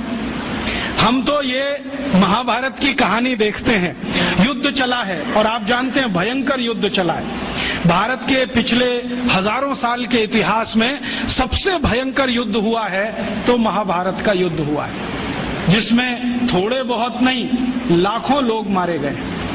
लेकिन उस युद्ध में बार बार हमें ये पता चलता है कि सवेरे से शाम तक युद्ध होता है, रात को सभी पालों के वैद्य अपने अपने घायल सैनिकों के घावों पर मरहम लगा रहे हैं, लेपन कर रहे हैं और अगले दिन वो फिर युद्ध के लिए तैयार हो रहे हैं। ऐसी कौन सी चिकित्सा पद्धति दुनिया में है जो 12 घंटे में आदमी को लड़ने के लिए तैयार कर दे? और महाभारत की ऐसी एक नहीं सैकड़ों कहानियां, उसमें से तो एक कहानी मैं बताता हूं। कौरवों की कहानी जानते हो? 100 थे, एक माता के 100 पुत्र कैसे हो गए? एक माता के 100 पुत्र कैसे हो गए? और अद्भुत बात जो समझने की है, वो 100 के 100 सभी पुत्र एक जैसे, ऊंचाई में एक जैसे, चौड़ाई में एक जैसे, लंबाई सबकी बराबर, हाथों की लंबाई बराबर, शरीर सबका एक जैसा, चेहरा सबका एक जैसा। बड़ा मुश्किल पहचानना। तो ये तो भाई कोई क्लोनिंग हुआ हो तभी संभव है, वरना कैसे संभव है? अभी तो हम प्राकृतिक तरीके से जानते हैं कि 2 ट्विंस भी पैदा हो जाएं तो एक जैसे नहीं होते, लेकिन कौरव तो सबके सब एक जैसे। तो शायद उस समय कोई बड़े महान चिकित्सक रहे हों जिन्होंने गांधारी के रक्त में से कुछ निकालकर क्लोन कर दिया हो या उनके गर्भाशय से कुछ निकालकर क्लोन किया हो, उसमें से ये कौरव पैदा हुए हों, तो ये क्लोनिंग की टेक्नोलॉजी तो 5000 साल पहले इस देश में थी। यूरोप तो अभी जान रहा है इसको, और यूरोप अभी तक भेड़ बकरियों पर प्रयोग कर रहा है। यहां तो आदमियों पर प्रयोग 5000 साल पहले हुआ, तो कोई तो दम होगा इसमें। हमारे सुश्रुत संहिता को आप जानते ही हैं, आप में से शायद किसी ने पढ़ा होगा, नहीं पढ़ा तो जरूर पढ़िए। सुश्रुत संहिता में बहुत साल से पढ़ता रहता हूं। हालांकि मेरा विषय तो इलेक्ट्रॉनिक्स है, लेकिन मुझे इसमें इंटरेस्ट है। जब जब मैं सुश्रुत संहिता पढ़ता हूं, माइक्रो लेवल पे जब जाओ तो इतने तरह के उपकरणों के वर्णन उसमें हैं, इतने तरह के उपकरणों के वर्णन है सर्जरी करने के लिए, क्या आश्चर्य होता है। अगर सुश्रुत संहिता से एक एक उपकरण को निकालकर लिस्ट बना दी जाए तो आज के आधुनिक सर्जरी में जितने उपकरण हैं उससे कम नहीं है। और उन उपकरणों को बनाने के लिए जो इस्तेमाल होने वाला मेटल है, फौलाद कहिए, वो सिर्फ आयरन नहीं है, ऐसा मेटल इस्तेमाल है जिसमें 7 धातुएं हैं ताकि उसमें जंग न लगे। और आज के जितने भी अच्छे से अच्छे सर्जरी के उपकरण भारत में हैं, सभी में जंग लगती है, लेकिन सुश्रुत के उपकरणों में जंग नहीं है। तो इतने तरह के उपकरण उस जमाने में बनते थे। सुश्रुत का समय तो कोई आज का नहीं है, कम से कम 3500 साल का है। उस समय अगर ऐसे उपकरण बनते थे तो कोई तो दम होगा इस देश की चिकित्सा व्यवस्था में, ऐसे तो नहीं है। जब यूरोप में और अमेरिका में शरीर की नस काटकर रक्त बहा दो, यही चिकित्सा है, उस समय इस देश में सुश्रुत की राइनोप्लास्टी रही। आपको मालूम है, राइनोप्लास्टी भारत ने दुनिया को सिखाया, और राइनोप्लास्टी के भारत में 1500 से ज्यादा केंद्र थे अंग्रेजों की ईस्ट इंडिया कंपनी के आने के पहले तक। उनके स्थान और पूरे वर्णन मेरे पास है और अंग्रेजों के दस्तावेज में से निकाले हुए हैं। भारत में सबसे बड़ा राइनोप्लास्टी का केंद्र था कांगड़ा। कांगड़ा कहाँ है? शिमला के आगे, हिमाचल में। और कांगड़ा और उसके आसपास में 700 केंद्र थे जो राइनोप्लास्टी सिखाते थे। दक्षिण में जबरदस्त केंद्र थे राइनोप्लास्टी के। मैसूर स्टेट है ना, मैसूर स्टेट में 150 से ज्यादा केंद्र थे आज से 200 साल पहले। एक पुरानी कहानी है जो दस्तावेजी है, कल्पना की नहीं है। एक अंग्रेज अधिकारी था कर्नल कूट, वो हैदर अली से लड़ा। हैदर अली ने उसको परास्त किया। परास्त करने के बाद उसकी नाक काट दिया, क्योंकि हमारे राजा ज्यादा से ज्यादा यही करते थे, गला नहीं काटते थे, नाक काट दिया, कान काट दिया। क्यों? क्योंकि नाक कटना ही बहुत बड़ी बदनामी होती थी। तो नाक काट दिया उसका।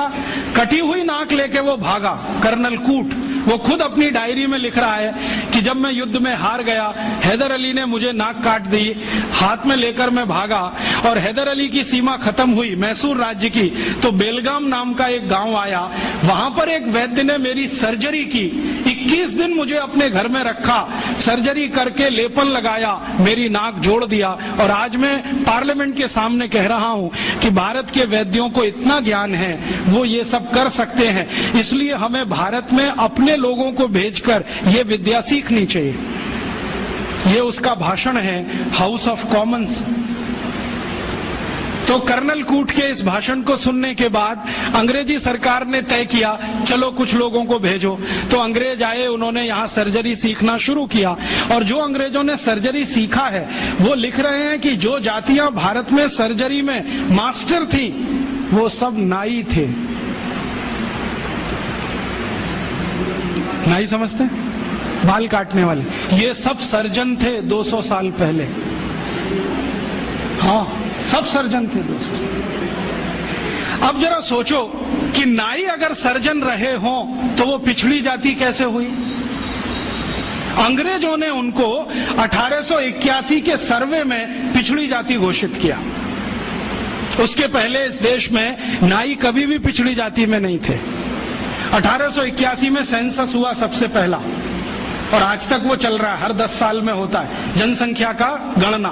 अंग्रेजों ने पहली गणना में नाइयों को पिछड़ा वर्ग में डाल दिया, और एक अंग्रेज कहता है कि ये अच्छा ही है, क्योंकि ये विद्या में इतने ऊंचे हैं, अगर इनको नीचे नहीं लाओगे ये गुलामी कभी स्वीकार नहीं करेंगे। और आज हमारी सरकार भी उनको पिछड़ा ही कहती है। उनके हाथ में इतना हुनर है, उंगलियों में इतनी फ्लेक्सिबिलिटी है, वो आप देखते हैं ना बाल काटते समय, वो गर्दन भी काट सकते हैं, सोचो ना। और इतनी सफाई से उस तरह चलाते हैं, उस तरह से वो किसी ट्यूमर को भी काट के निकाल सकते हैं। ये सब बहुत बड़े सर्जन रहे। और आज से 200 साल पहले के दस्तावेज बताते हैं कि कांगड़ा और उसके आसपास, कुर्ग और उसके आसपास, मैसूर और उसके आसपास जितने सर्जरी सिखाने वाले केंद्र थे, उन सबके आचार्य नाई ही थे जातियों। ये सब सर्जन थे। और इन्होंने जो सर्जरी सिखाई है वो हिंदुस्तान के गांव-गांव फैलाई। फिर अंग्रेजों ने क्या किया, ये जो सर्जरी सिखाने वाले केंद्र थे, इन सबको गैर कानूनी घोषित कर दिया। एक कानून बनाया जिसका दुर्भाग्य से नाम है इंडियन एजुकेशन एक्ट। उसमें इंडियन कुछ भी नहीं है, नाम उसका इंडियन एजुकेशन एक्ट। उस कानून में उन्होंने ये तय किया कि भारतीय विद्याओं को सिखाने वाले जितने भी केंद्र हैं वो सब गैर कानूनी। तो उन पे ताले डलवाए गए, नहीं डाले तो मरवाया गया, उनको आग लगवाई गई, कितने लोगों को जिंदा जला दिया। वो कहानी सुने तो आपकी आंखों से आंसू निकल आए। ये अत्याचार 100 साल हुआ, उसमें ये विद्या खत्म हो गई। और फिर बेईमान अंग्रेजों ने क्या किया कि यहां से सर्जरी सीखा और उनके अपने रिकॉर्ड्स में वो सब है। हिंदुस्तान को ये बताया कि देखो हम तुम्हें वापस सिखा रहे हैं। और यहां से सर्जरी सीखकर जो डॉक्टर बने लंदन में, उन्होंने fellow of the royal society की स्थापना की, जिसमें डिग्री लेने के लिए आज हमारे डॉक्टर जा रहे हैं। और उस प्रमाण पत्र को लाके दरवाजे पे बड़ा टांगते हैं। मैं देखो FRS, उसमें शहद लगा के चाटो तो विटामिन C भी ना मिले।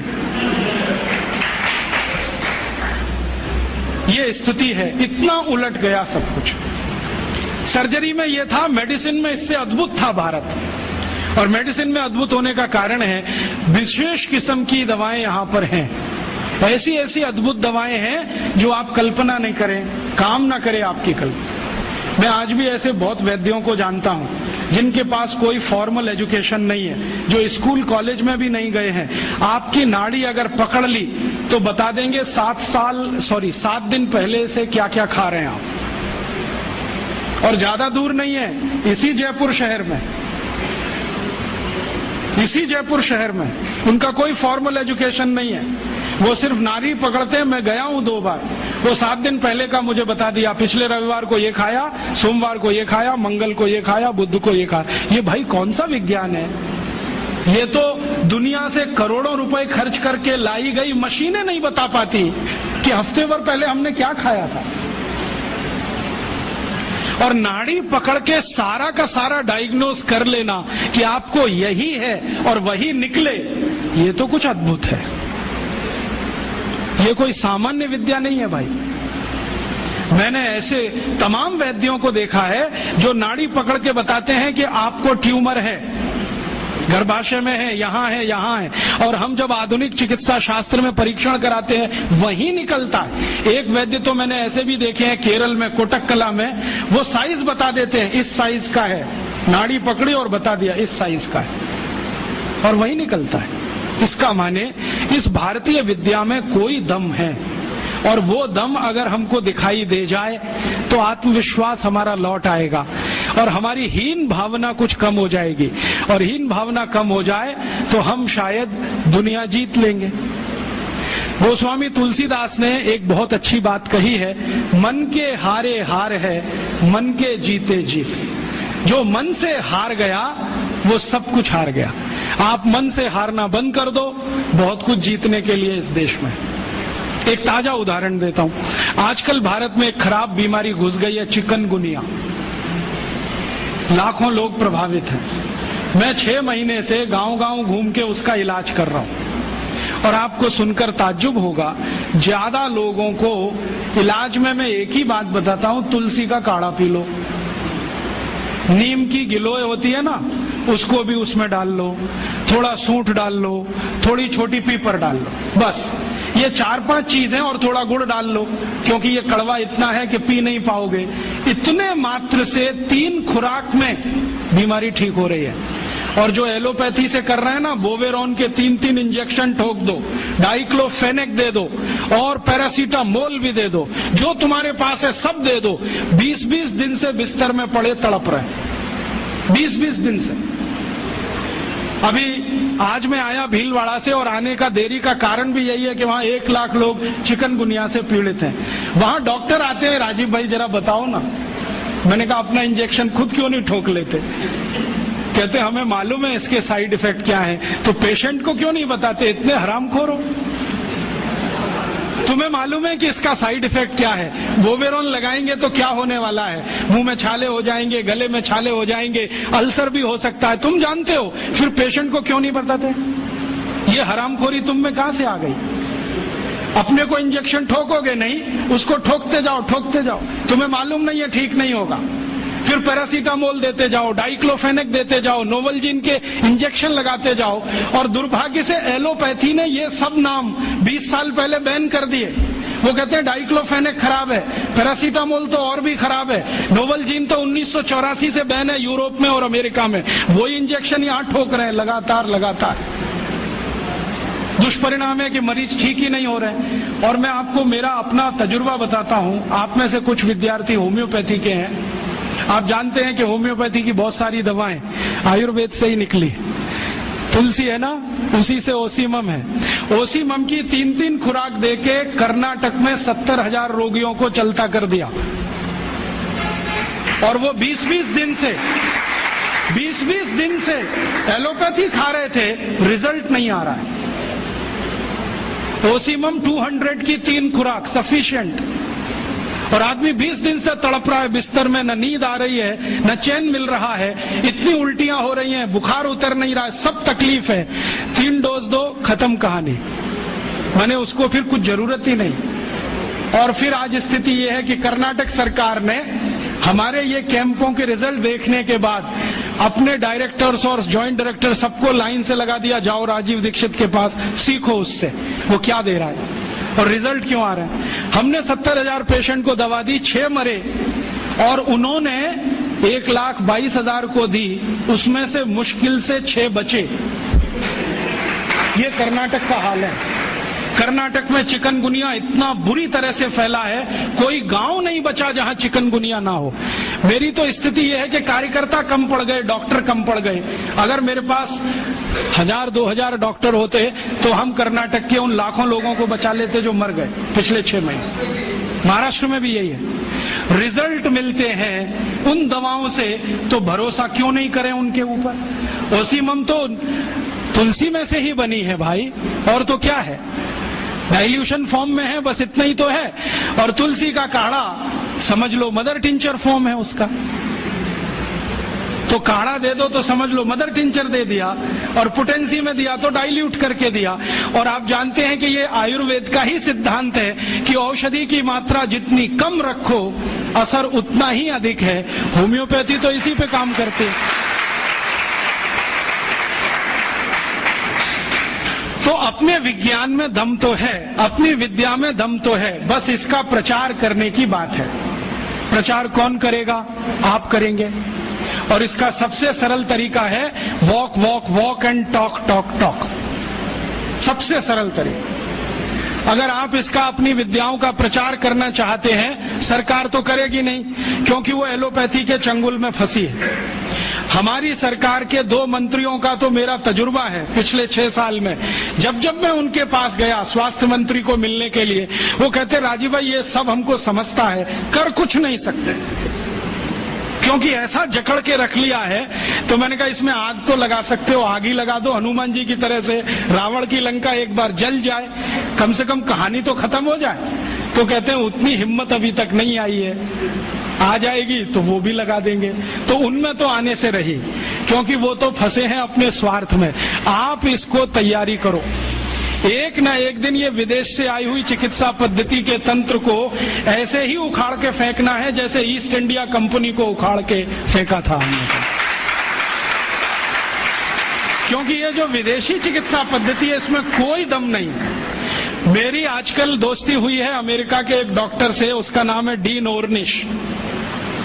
मैं कभी मेल करता हूं, वो कभी मुझे मेल करता है। थोड़े दिन पहले उसने कहा कि आपकी एक बात से मैं सहमत हूं कि एलोपैथी में कोई दवा नहीं है, कोई औषधि नहीं है, जो भी है जहर है, आप ले लो। फिर आपकी ताकत कितनी है जहर पचाने की, ये इस पे निर्भर करेगा कि आप ठीक होते हैं या मरते। वो कहता हमारे पास कोई औषधि नहीं है, जहर ही जहर है, आप चाहो तो ले लो। तो मैंने कहा आपको ये बताया किसने, क्योंकि ये ज्ञान तो कोई आयुर्वेद का ज्ञाता ही दे सकता है। तो उसने कहा कि ये ज्ञान मुझे स्वामी शिवानंद से मिला। शिवानंद जी का नाम आप जानते हैं? महान तपस्वी, महान योगी, जिन्होंने भारत छोड़ दुनिया भर में आयुर्वेद के प्रचार के लिए काम किया, योग और प्राणायाम के लिए प्रचार का काम किया। उनसे सीखा डीन ऑर्निश ने। अब डीन ऑर्निश क्या कहता है? वो कहता है कि भारत की चिकित्सा पद्धति में इतना दम है कि लौकी के रस से हार्ट अटैक या कार्डियक अरेस्ट या ब्लॉकेज को रिवर्स किया जा सकता है, सिर्फ लौकी के रस से। और वो क्या करता है, अमेरिका कनाडा में शिविर लेता है, 500-500 रोगियों को बुलाता है, स्त्री और पुरुष सबको, और एक ही बात बताता है, लौकी का रस पियो। अब लौकी तो होती नहीं वहां, क्योंकि लौकी जो है ना ठंडे देश में हो नहीं सकती, तो लौकी यहां से जाती है। एक बार मैंने उसको ईमेल करके पूछा, भाई आप लौकी कहां से मंगाते हैं? तो उसने कहा भारत से। भारत में कहां से? उसने कहा हैदराबाद के पास कोई गांव है, वहां के कुछ किसानों से मैंने कॉन्ट्रैक्ट साइन किया है, वो रोज लौकी बनाते हैं, माने उगाते हैं। फिर हैदराबाद एयरपोर्ट से सवेरे की पहली फ्लाइट उड़ती है 3:30 बजे, उसमें लौकियां भर के जाती है। तो मैं गया वो गांव देखने के लिए, तो वहां कुछ किसान हैं जिन्होंने उससे डील किया हुआ है, उनकी पूरे खेत में लौकी ही लौकी लगा रखी है, और उन्होंने गाय रखी हुई है, गाय का गोबर ही डालते हैं। क्योंकि डीन ऑर्निश कहता है कि जो यूरिया का डाला तो लौकी काम ही नहीं आती, हाँ रिवर्सल नहीं होता, तो गाय के गोबर से लौकी बनाते हैं। और जो एक लौकी भारत में तो मुश्किल से 2 रुपए की बिकती हो, वो किसान डीन ऑर्निश को 60-65 रुपए में एक लौकी बेचते हैं। डीन ऑर्निश कहता है मुझे घाटा नहीं है, क्योंकि ये मैं $50 में बेचता हूं। $50 माने 50 गुणा 45, एक लौकी बेचता है। और करोड़ों करोड़ों अमरीकी और कनेडियन और यूरोप वासी उसकी लौकी का रस पी पी के ठीक हो रहे हैं। आते हैं, थोड़ा योग सिखा देता है, वो 1-2 चीजें जानता है, ज्यादा उसको नहीं आती, अनुलोम विलोम सिखाता है, क्योंकि शिवानंद जी ने उसको कुछ सिखाया होगा। थोड़ा अनुलोम विलोम सिखाता है, थोड़ा भस्त्रिका करा देता है, लौकी का रस पिलवाता है और उसको ठीक कर रहा है। अब उसने किताब लिख मारी, देखो कैसे बेईमान लोग हैं, किताब लिख मारी और दुनिया में अथॉरिटी हो गया। डीन ऑर्निश लौकी पर अथॉरिटी हो गया, सारी दुनिया मानती है कि ये लौकी का विशेषज्ञ है। लेकिन दुनिया जानती नहीं है कि विशेषज्ञ तो स्वामी शिवानंद थे, जो उसको फोकट में ये सिखा गए। अब उसने इसको धंधा बना दिया। और ये डीन ऑर्निश अकेला नहीं है, यूरोप और अमेरिका में अब बहुत डॉक्टर ऐसे हैं जो ये कहते हैं बैक टू द नेचर, हमारे पास दवा नहीं है, हमारे पास औषधि नहीं है, जो है तो प्रकृति में है, पेड़ पौधों में है, जड़ी बूटियों में है, वो वहां लौट रहे हैं और आने वाला समय उन्हीं का है। जर्मनी की सरकार एक यूनिवर्सिटी बनाने जा रही है $100 अरब के खर्चे से, जो सिर्फ आयुर्वेद पे ही काम करे। अमेरिका की सरकार अरबों डॉलर इन्वेस्ट कर रही है, क्योंकि अमेरिका की सरकार जानती है 20 साल के बाद यही चलने वाला है, तो धड़ाधड़ पेटेंट ले रहे हैं, हल्दी पे ले लो, इस पे ले लो, इस पे ले लो, और हम अभी भी गहरी नींद में सो रहे हैं। अगर दम नहीं होता हल्दी में, तो अमेरिकी सरकार ने 33 पेटेंट कैसे ले लिए। दम नहीं होता काली मिर्च में, तो वहां 22 पेटेंट है काली मिर्च पर।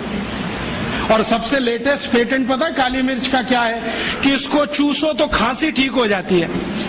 अमेरिका ने इस पे पेटेंट किया हुआ है कि काली मिर्च को चूसने मात्र से खांसी ठीक हो जाती है। ये तो हमारे देश में लाखों माताएं बहनें रोज करती हैं। सब जानते हैं कि काली मिर्च को चूसो तो खांसी ठीक हो जाती है। उन्होंने पेटेंट करा लिया इसमें, हमें मालूम ही नहीं है। अब तो गोमूत्र पर पेटेंट करा ले रहे हैं तो वो तो लूट रहे हैं हमारी संपत्ति को, हम सो रहे हैं अभी भी कुंभकर्ण की नींद में। तो मैं आपसे कहने आया, जागो, इस भारतीय चिकित्सा व्यवस्था का प्रचार करो और इतना प्रचार करो कि ये एलोपैथी बह जाए यहां से, क्योंकि हमें ये चाहिए नहीं और इसकी हमें आवश्यकता भी नहीं है। बहुत लोग कहते हैं जी कुछ तो आवश्यकता है, कहाँ? सर्जरी में। तो हम सर्जरी अपनी लाएंगे, यूरोप वाली सर्जरी में क्यों जाएंगे? हमारे यहाँ जो सर्जरी होती थी 200 साल पहले, उसको रिवाइव करेंगे, उसके स्कूल खोलेंगे, उसके कॉलेज खोलेंगे। कहीं ना कहीं गांव में कोई ना कोई विशेषज्ञ मिलेगा, उसको गुरु बनाएंगे, उससे सीखेंगे, वो आगे सिखाएगा सबको। तो हम तो अपनी चीजें पे जाएं, उनका भरोसा करें, उनको प्रचारित करें और इनको आगे बढ़ाएं। ये ताकत आप सब में है, बस आप एक बार संकल्प लेके काम करो। और संकल्प लेके काम कैसे करें? आप बोलोगे जी अपने पास तो समय नहीं है। समय तो आप सबके पास है, लेकिन समय का नियोजन नहीं है। हमारे पास बहुत समय है जो हम टीवी के सामने बर्बाद करते हैं, सास भी कभी बहू थी देखने, जिसमें कुछ भी आयुर्वेदिक नहीं है। हाँ, उसमें एक ही कहानी है, किसी की पत्नी किसी के पति के साथ भाग गई, किसी का पति किसी दूसरी की पत्नी के साथ भाग लिया, कोई पुरुष 3 महिलाओं के चक्कर में, कोई महिला 3 पुरुष के चक्कर में। क्यों समय टाइम बेकार कर रहे हो भाई? ये सास भी कभी बहू थी बिल क्लिंटन को देखने की चीज है, क्योंकि वो एक्स्ट्रा मैरिटल अफेयर्स का चैंपियन रहा है। वो देखे तो समझ में आता है, हम क्यों इसमें समय खराब करें? तो ये टीवी में फालतू समय जाता है, इसको बचा लो। और सिनेमा में जाता है वो और ज्यादा बचा लो, क्योंकि सिनेमा में कोई मनोरंजन नहीं है। अब ये क्या मनोरंजन है? एक हीरो एक हीरोइन शुरू में अलग हो जाएंगे, अंत में मिल जाएंगे, बीच में विलेन आएगा, थोड़ी देर डिशुम डिशुम, कहानी खत्म। क्या है मनोरंजन? फिर उसमें कोई हीरो आएगा, 25 मंजिल की इमारत पे चढ़ेगा, कूदेगा, और पेंट भी नहीं फटेगी उसकी, 25 मंजिल से कूदेगा। फिर एक हीरो आएगा, मोटरसाइकिल लेके चलेगा, दीवार तोड़ के निकलेगा, सिर नहीं फटेगा, दीवार फट जाएगी। फिर एक हीरो आएगा, डिशुम डिशुम करेगा, 1 मिनट में 20 गुंडों को मारेगा। अब ये हीरो इतने ही ताकतवर है तो सरकार ने ट्रक भर भर के कारगिल युद्ध में क्यों नहीं भेज दिया इन सभी? भैया ये हीरो नहीं है, सब जीरो है। मालूम है ये सब दाऊद इब्राहिम के चेले हैं। आपको मालूम है सीबीआई इंक्वायरी चल रही है, एक एक की कलई खुल रही है। पता चला वो दाऊद इब्राहिम के घर में जाके नाच के आते हैं, दाऊद इब्राहिम के दिए गए पैसे से फिल्में बनाते हैं। और दाऊद इब्राहिम इस समय मोस्ट वांटेड क्रिमिनल है, जिसको पुलिस गिरफ्तार करना चाहती है, क्योंकि बम ब्लास्ट सबसे ज्यादा वो ही कराता है। उस दाऊद इब्राहिम के पैसे पे नाच गाना करने वाले ये नचनिए गवनिए, ये हमारी जिंदगी का करोड़ों घंटे खा जाएं, तो ये हमारी मूर्खता है। अपनी इस मूर्खता से थोड़ा बाहर आओ, फालतू में ये समय बर्बाद मत करो। क्योंकि विद्यार्थी जीवन में मैं बहुत सुना करता था, टाइम इज मनी, और इसको आप खर्च कर रहे हो और आप जानते हैं गया हुआ समय वापस नहीं आएगा। तो ये फालतू समय सिनेमा में, टीवी में जो बर्बाद कर रहे हो, इसको भारतीय चिकित्सा पद्धति के प्रचार में लगाओ। अब आप बोलोगे जी प्रचार कैसे होगा? तरीके मैं बताता हूँ। आप छोटी छोटी टीम बनाओ, ग्रुप बनाओ। आप तो थोड़ा होम्योपैथी जानते हो ना, तो होम्योपैथी में ऐसी बहुत दवाएं हैं जिनको सेलेक्ट करो जिनका बेस आयुर्वेद का है, और खासकर ऐसी बहुत दवाएं हैं जो 100% वेजिटेरियन है, माने फूल पौधे पत्ती से बनी हुई है ना, उनकी एक सूची बनाओ। इन्हीं दवाओं का उपयोग करो। नोजोड्स में जाओ ही मत, जरूरत नहीं है उसकी। मैं होम्योपैथी पढ़ाई करके नहीं, पढ़ पढ़ के सीखा, और मैंने ये तय कर लिया कि जिंदगी में कभी नोजोड्स का इस्तेमाल नहीं करूंगा, कितना भी सीरियस पेशेंट आए। और आपको सुनकर आश्चर्य होगा, मैक्सिमम सीरियस पेशेंट्स को मैं बेलाडोना से ठीक कर लेता हूं।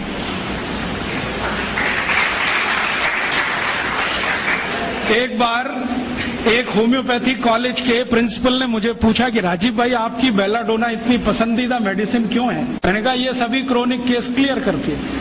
कैसे करती है? मैंने कहा ध्यान से देखो तो बहुत सारे पेशेंट में बेलाडोना ही निकलती है। हम ध्यान नहीं देते, इसलिए इधर उधर भटकते रहते हैं। जब अकेली बेलाडोना इतने काम कर सकती है तो काय को ऐसी मेडिसिन में जाना जो अपनी चरित्र से, प्रकृति से, स्वभाव से मेल नहीं खाती। भारत में जानते हैं मैक्सिमम लोग शाकाहारी हैं, तो स्वभाव हमारा शाकाहारी पने का है, तो दवाएं भी वही सेलेक्ट कर लो जो शाकाहारी हैं। इन दवाओं की सूची बना लो और इनको लेके गांव-गांव जाओ। रविवार में जब छुट्टी होती है 2-3 घंटे के चिकित्सा शिविर लगाओ, पहले उनको थोड़ा चिकित्सा का ज्ञान दो। हमारे देश में अब मुझे ये समझ में आने लगा है कि किसी भी भारतीय नागरिक को चिकित्सा सुविधा की जरूरत नहीं है, चिकित्सकीय ज्ञान की जरूरत है। हेल्थ फैसिलिटीज नहीं चाहिए, नॉलेज चाहिए। नॉलेज की बहुत कमी, और इतनी कमी है कि पढ़े लिखे लोग उससे ज्यादा पीड़ित हैं। छोटी छोटी बातें नहीं जानते।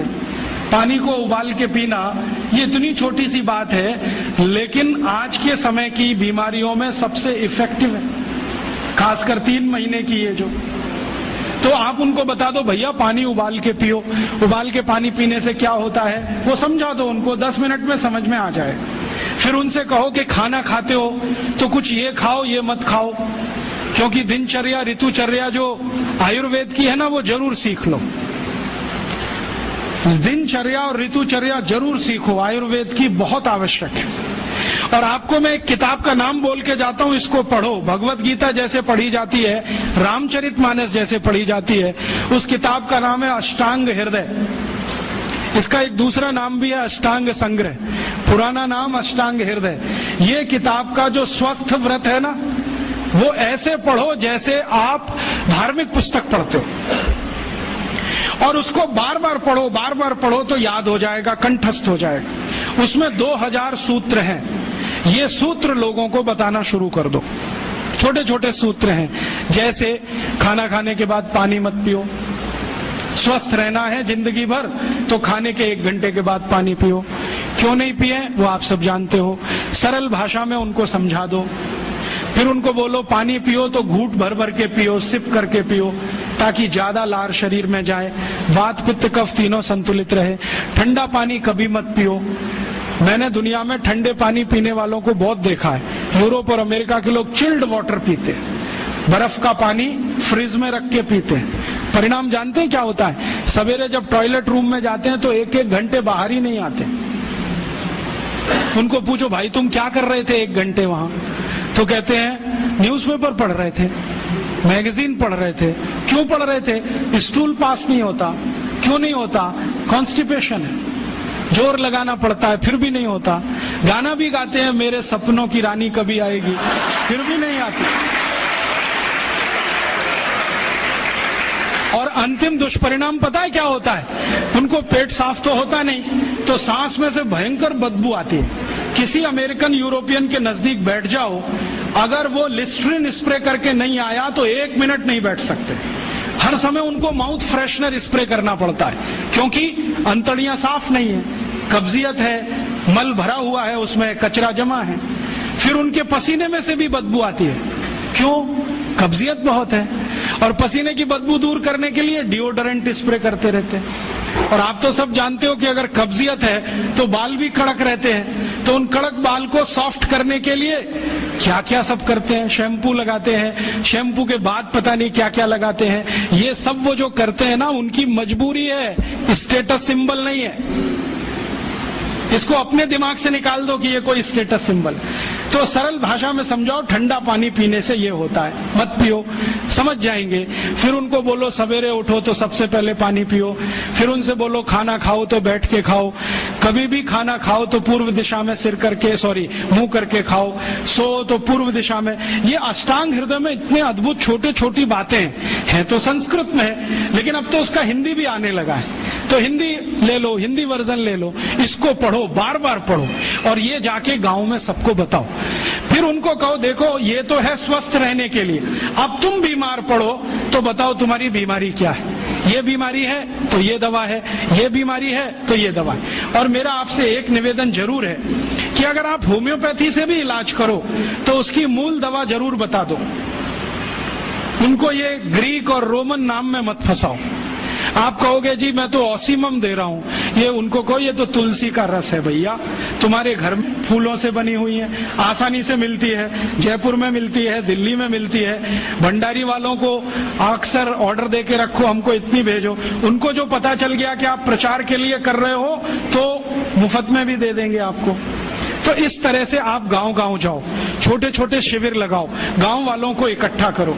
गांव वाले बहुत दुखी हैं, शहर वाले भी दुखी हैं, वैसे तो वो दुखी हैं। इसका यही सबूत है कि रामदेव जी आए जयपुर में सवेरे 4 बजे तो सब लोग पहुंच जाते हैं वहां, पैसा भी देते हैं, समय भी देते हैं। और 4 बजे रामदेव जी कहें टांग ऊपर उठा लो तो उठा लेते हैं, कहें सिर नीचे कर दो तो कर लेते हैं, ऐसे कर लो तो कर लेते हैं। क्यों? परेशान है, दुखी है, शरीर उनका साथ नहीं दे रहा है। और इतने दुखी है कि रामदेव जी तो क्या, कोई टिम्बकटू आ जाए उसी के सामने वो आ जाएंगे। और वो दुनिया भर में घूम के आते हैं अपनी अपनी छोटी छोटी बीमारियां लेके। तो इन जो दुखी लोगों का थोड़ा थोड़ा आप मदद कर दो इलाज के रूप में, ये सब आपके भगत हो जाएंगे। और ये भगत हो जाएंगे तो कहो आप भी प्रचार करो इसका, वो भी करें, आप भी करो, तो ये इतना तेजी से मल्टीप्लाई करेगा कि 2-5 साल में एलोपैथी का बाजा बज जाएगा। और बजा देना है अपने को। हाँ, ये संकल्प लेके चलो कि इनका बाजा हमको बजाना है। मैं बहुत जल्दी एक टीवी चैनल शुरू करने जा रहा हूं एलोपैथी का बाजा बजाने के लिए। इनकी सब पोल खोलनी है मुझे।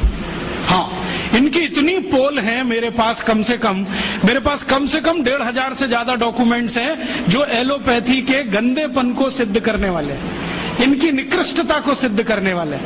ये कितने अनसाइंटिफिक हैं वो बताने वाले हैं, कितने डॉगमेटिक हैं वो बताने वाले हैं।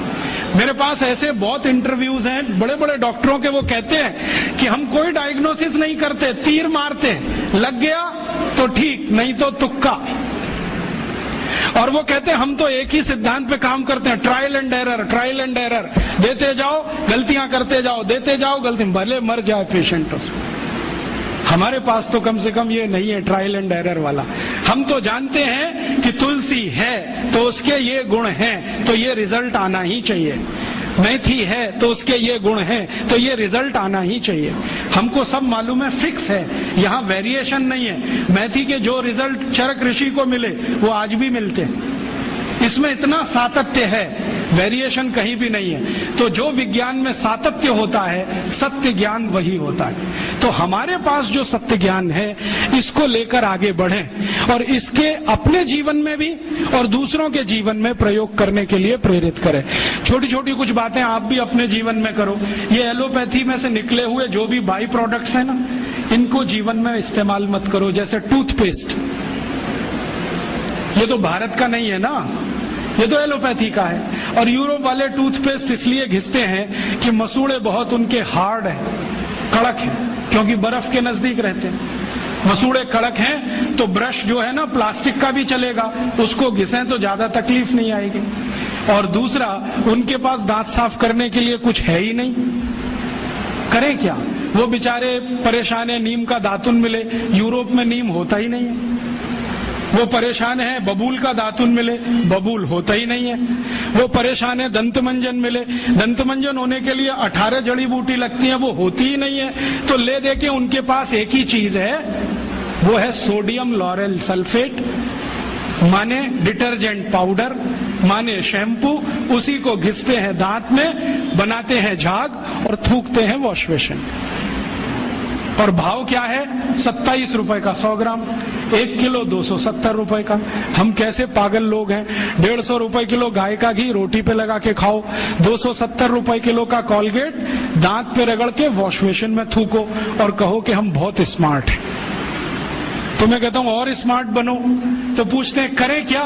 मैं बोलता हूं ये 270 रुपए किलो का इतना महंगा कॉलगेट है, थूकते क्यों हो?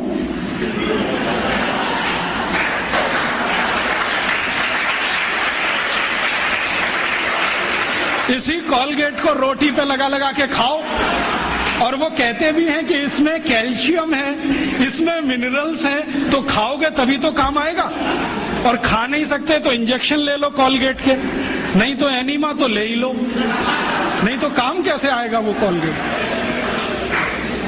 इस मूर्खता में मत फंसो। ये कॉलगेट, क्लोजअप, पेप्सोडेंट, सिबाका, फॉरेंस यूरोप की मजबूरी है, उनके यहाँ कुछ नहीं है। हमारे यहाँ पता है क्या है?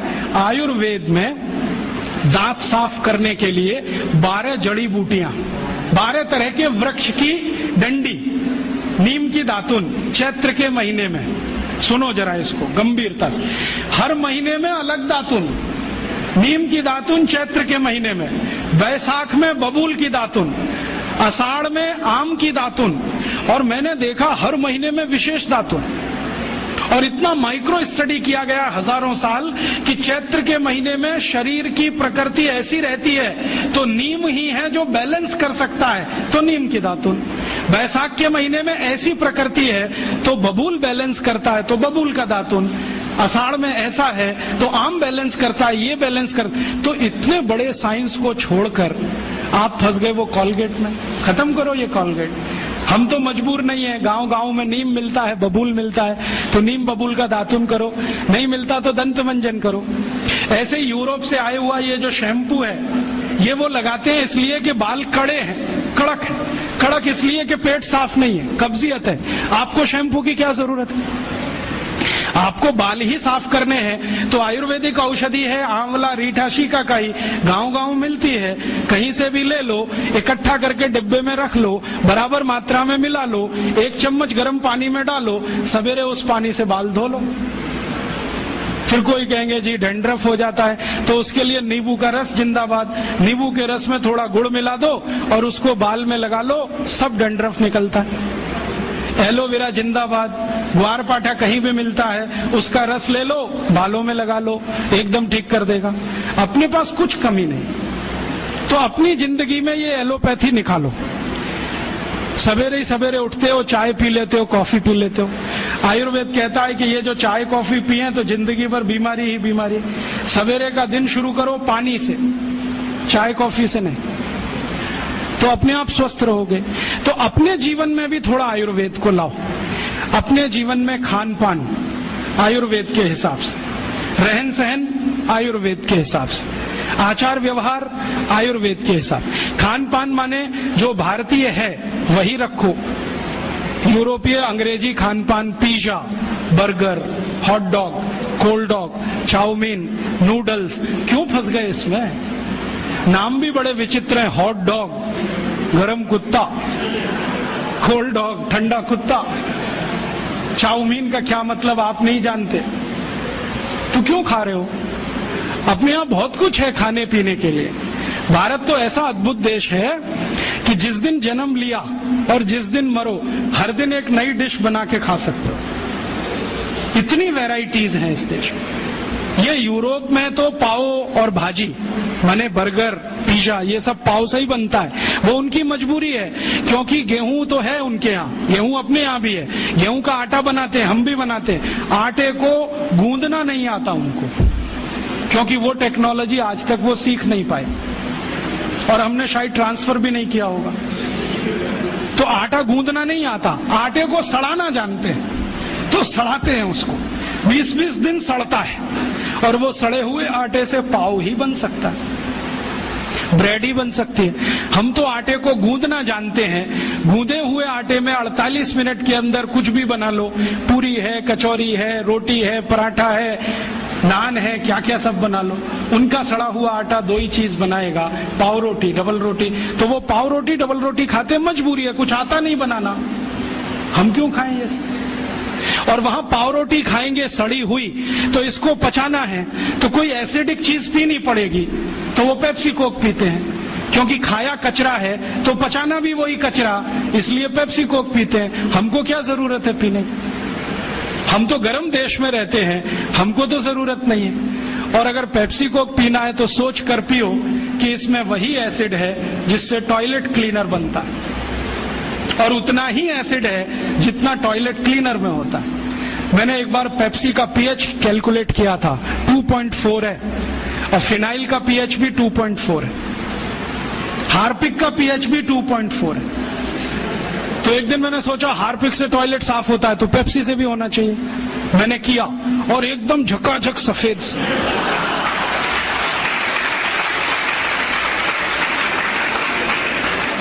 उस दिन से मैंने बोलना शुरू किया ठंडा मतलब टॉयलेट क्लीनर। और हम पीते हैं, अकेले नहीं, घर में आने वाले मेहमान को भी पिलाते।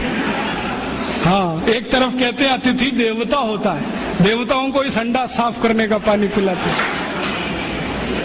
ये पीने की चीज नहीं है। और अब तो आपको मालूम है ना, पेप्सी कोक में जहर भी है, DDT, बेंजीन हेक्साक्लोराइड, क्लोरोपाइरीफॉस, ये सब पेस्टिसाइड्स। और जो वैज्ञानिक इस पर रिसर्च करते हैं ना, वो कहते हैं कि 7 साल पेप्सी पियो तो अंतड़ियों में कैंसर हो जाएगा, 5 साल पियो तो नपुंसकता आ जाएगी। वैज्ञानिक तो बोलते हैं कि 1 इंजेक्शन पेप्सी ब्लड में लगाओ तो हृदय घात की संभावना पैदा हो जाए। कई वैज्ञानिकों ने यह सिद्ध किया है कि गर्भवती मां अगर कोका कोला पी ले तो गर्भ में बच्चा विकलांग पैदा हो।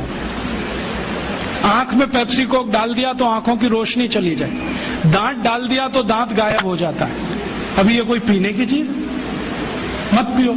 अपने पास बहुत कुछ है पीने के लिए, संतरे का रस, मौसमी का रस, नींबू की शिकंजी, नारियल का पानी, दही की लस्सी, गाय का दूध, कुछ नहीं मिले तो घड़े का पानी। तो ये अमेरिका और यूरोप से जो कुछ आया ये हमारी जिंदगी में रहे जरूरी नहीं है। डिओडोरेंट इस्तेमाल मत करो, वो क्यों करते हैं मैंने बताया, पसीने की बदबू आती है, आपको क्यों आनी चाहिए? और अगर आती है तो पेट ठीक करो, स्प्रे करने से कुछ नहीं होगा। मुंह में लिस्ट्रीन वो स्प्रे करते हैं, पेट साफ नहीं है, आप अपनी कब्जियत ठीक करो। तो उनकी नकल मत करो, क्योंकि वो एक खास तरह की व्यवस्था में रहते हैं, हम दूसरे तरह की व्यवस्था में रहते हैं। ध्यान रखो, वो बहुत ठंड को झेलते हैं, हम इतनी ठंड नहीं झेलते। इसलिए वो चाय कॉफी पिए, उनका ब्लड प्रेशर बढ़ा रहे वो चलेगा, आपका थोड़ा भी बढ़ गया तकलीफ करेगा।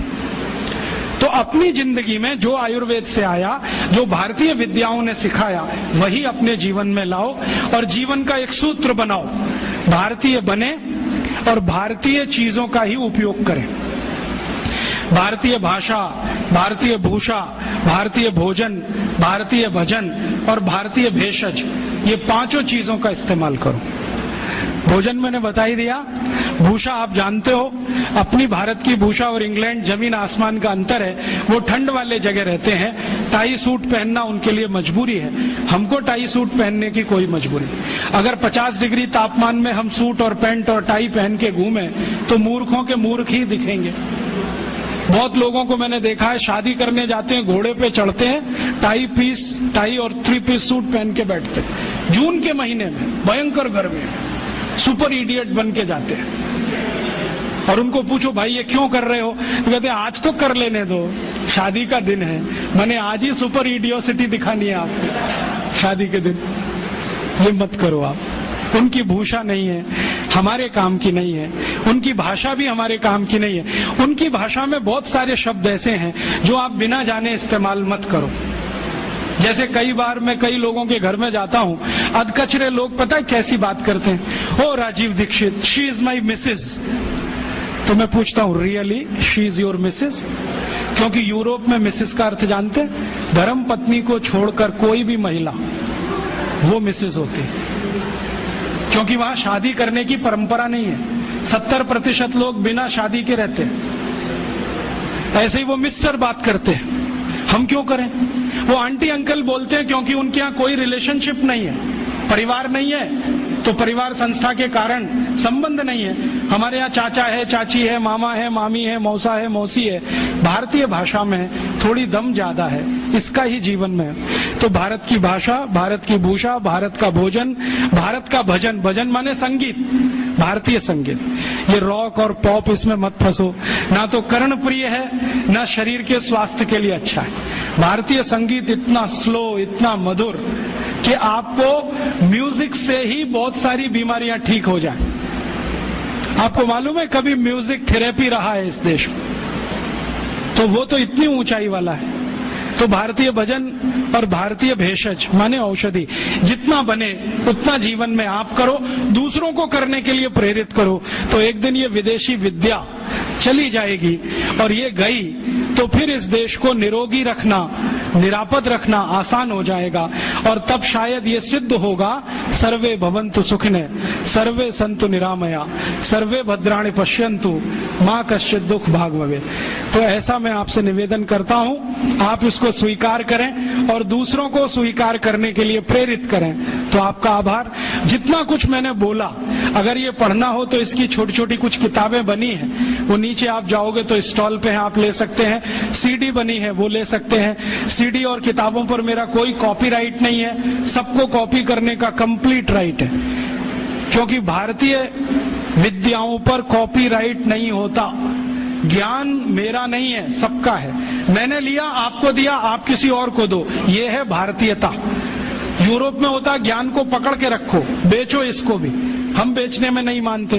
तो आप सुनो, दूसरों को सुनाओ, इन्हीं विषयों की सीडी को कॉपी कर करके बांटो, तो शायद इसमें मदद मिले और ये इतना तेजी से फैले कि जैसे कभी स्वदेशी आंदोलन चला वैसा ही फिर एक आंदोलन चले। और ये साल कुछ विशेष है। भारत में वंदे मातरम का 100वां साल है, स्वदेशी आंदोलन का भी 100वां साल है। 1906 में स्वदेशी आंदोलन शुरू हुआ। 1906 से वंदे मातरम पूरे देश में सार्वजनिक रूप से गाया गया। तो इस ऐतिहासिक वर्ष में कुछ ऐतिहासिक काम हम करें, उसके लिए ईश्वर आपको प्रेरणा दे। ऐसी भावना के साथ आभार, धन्यवाद।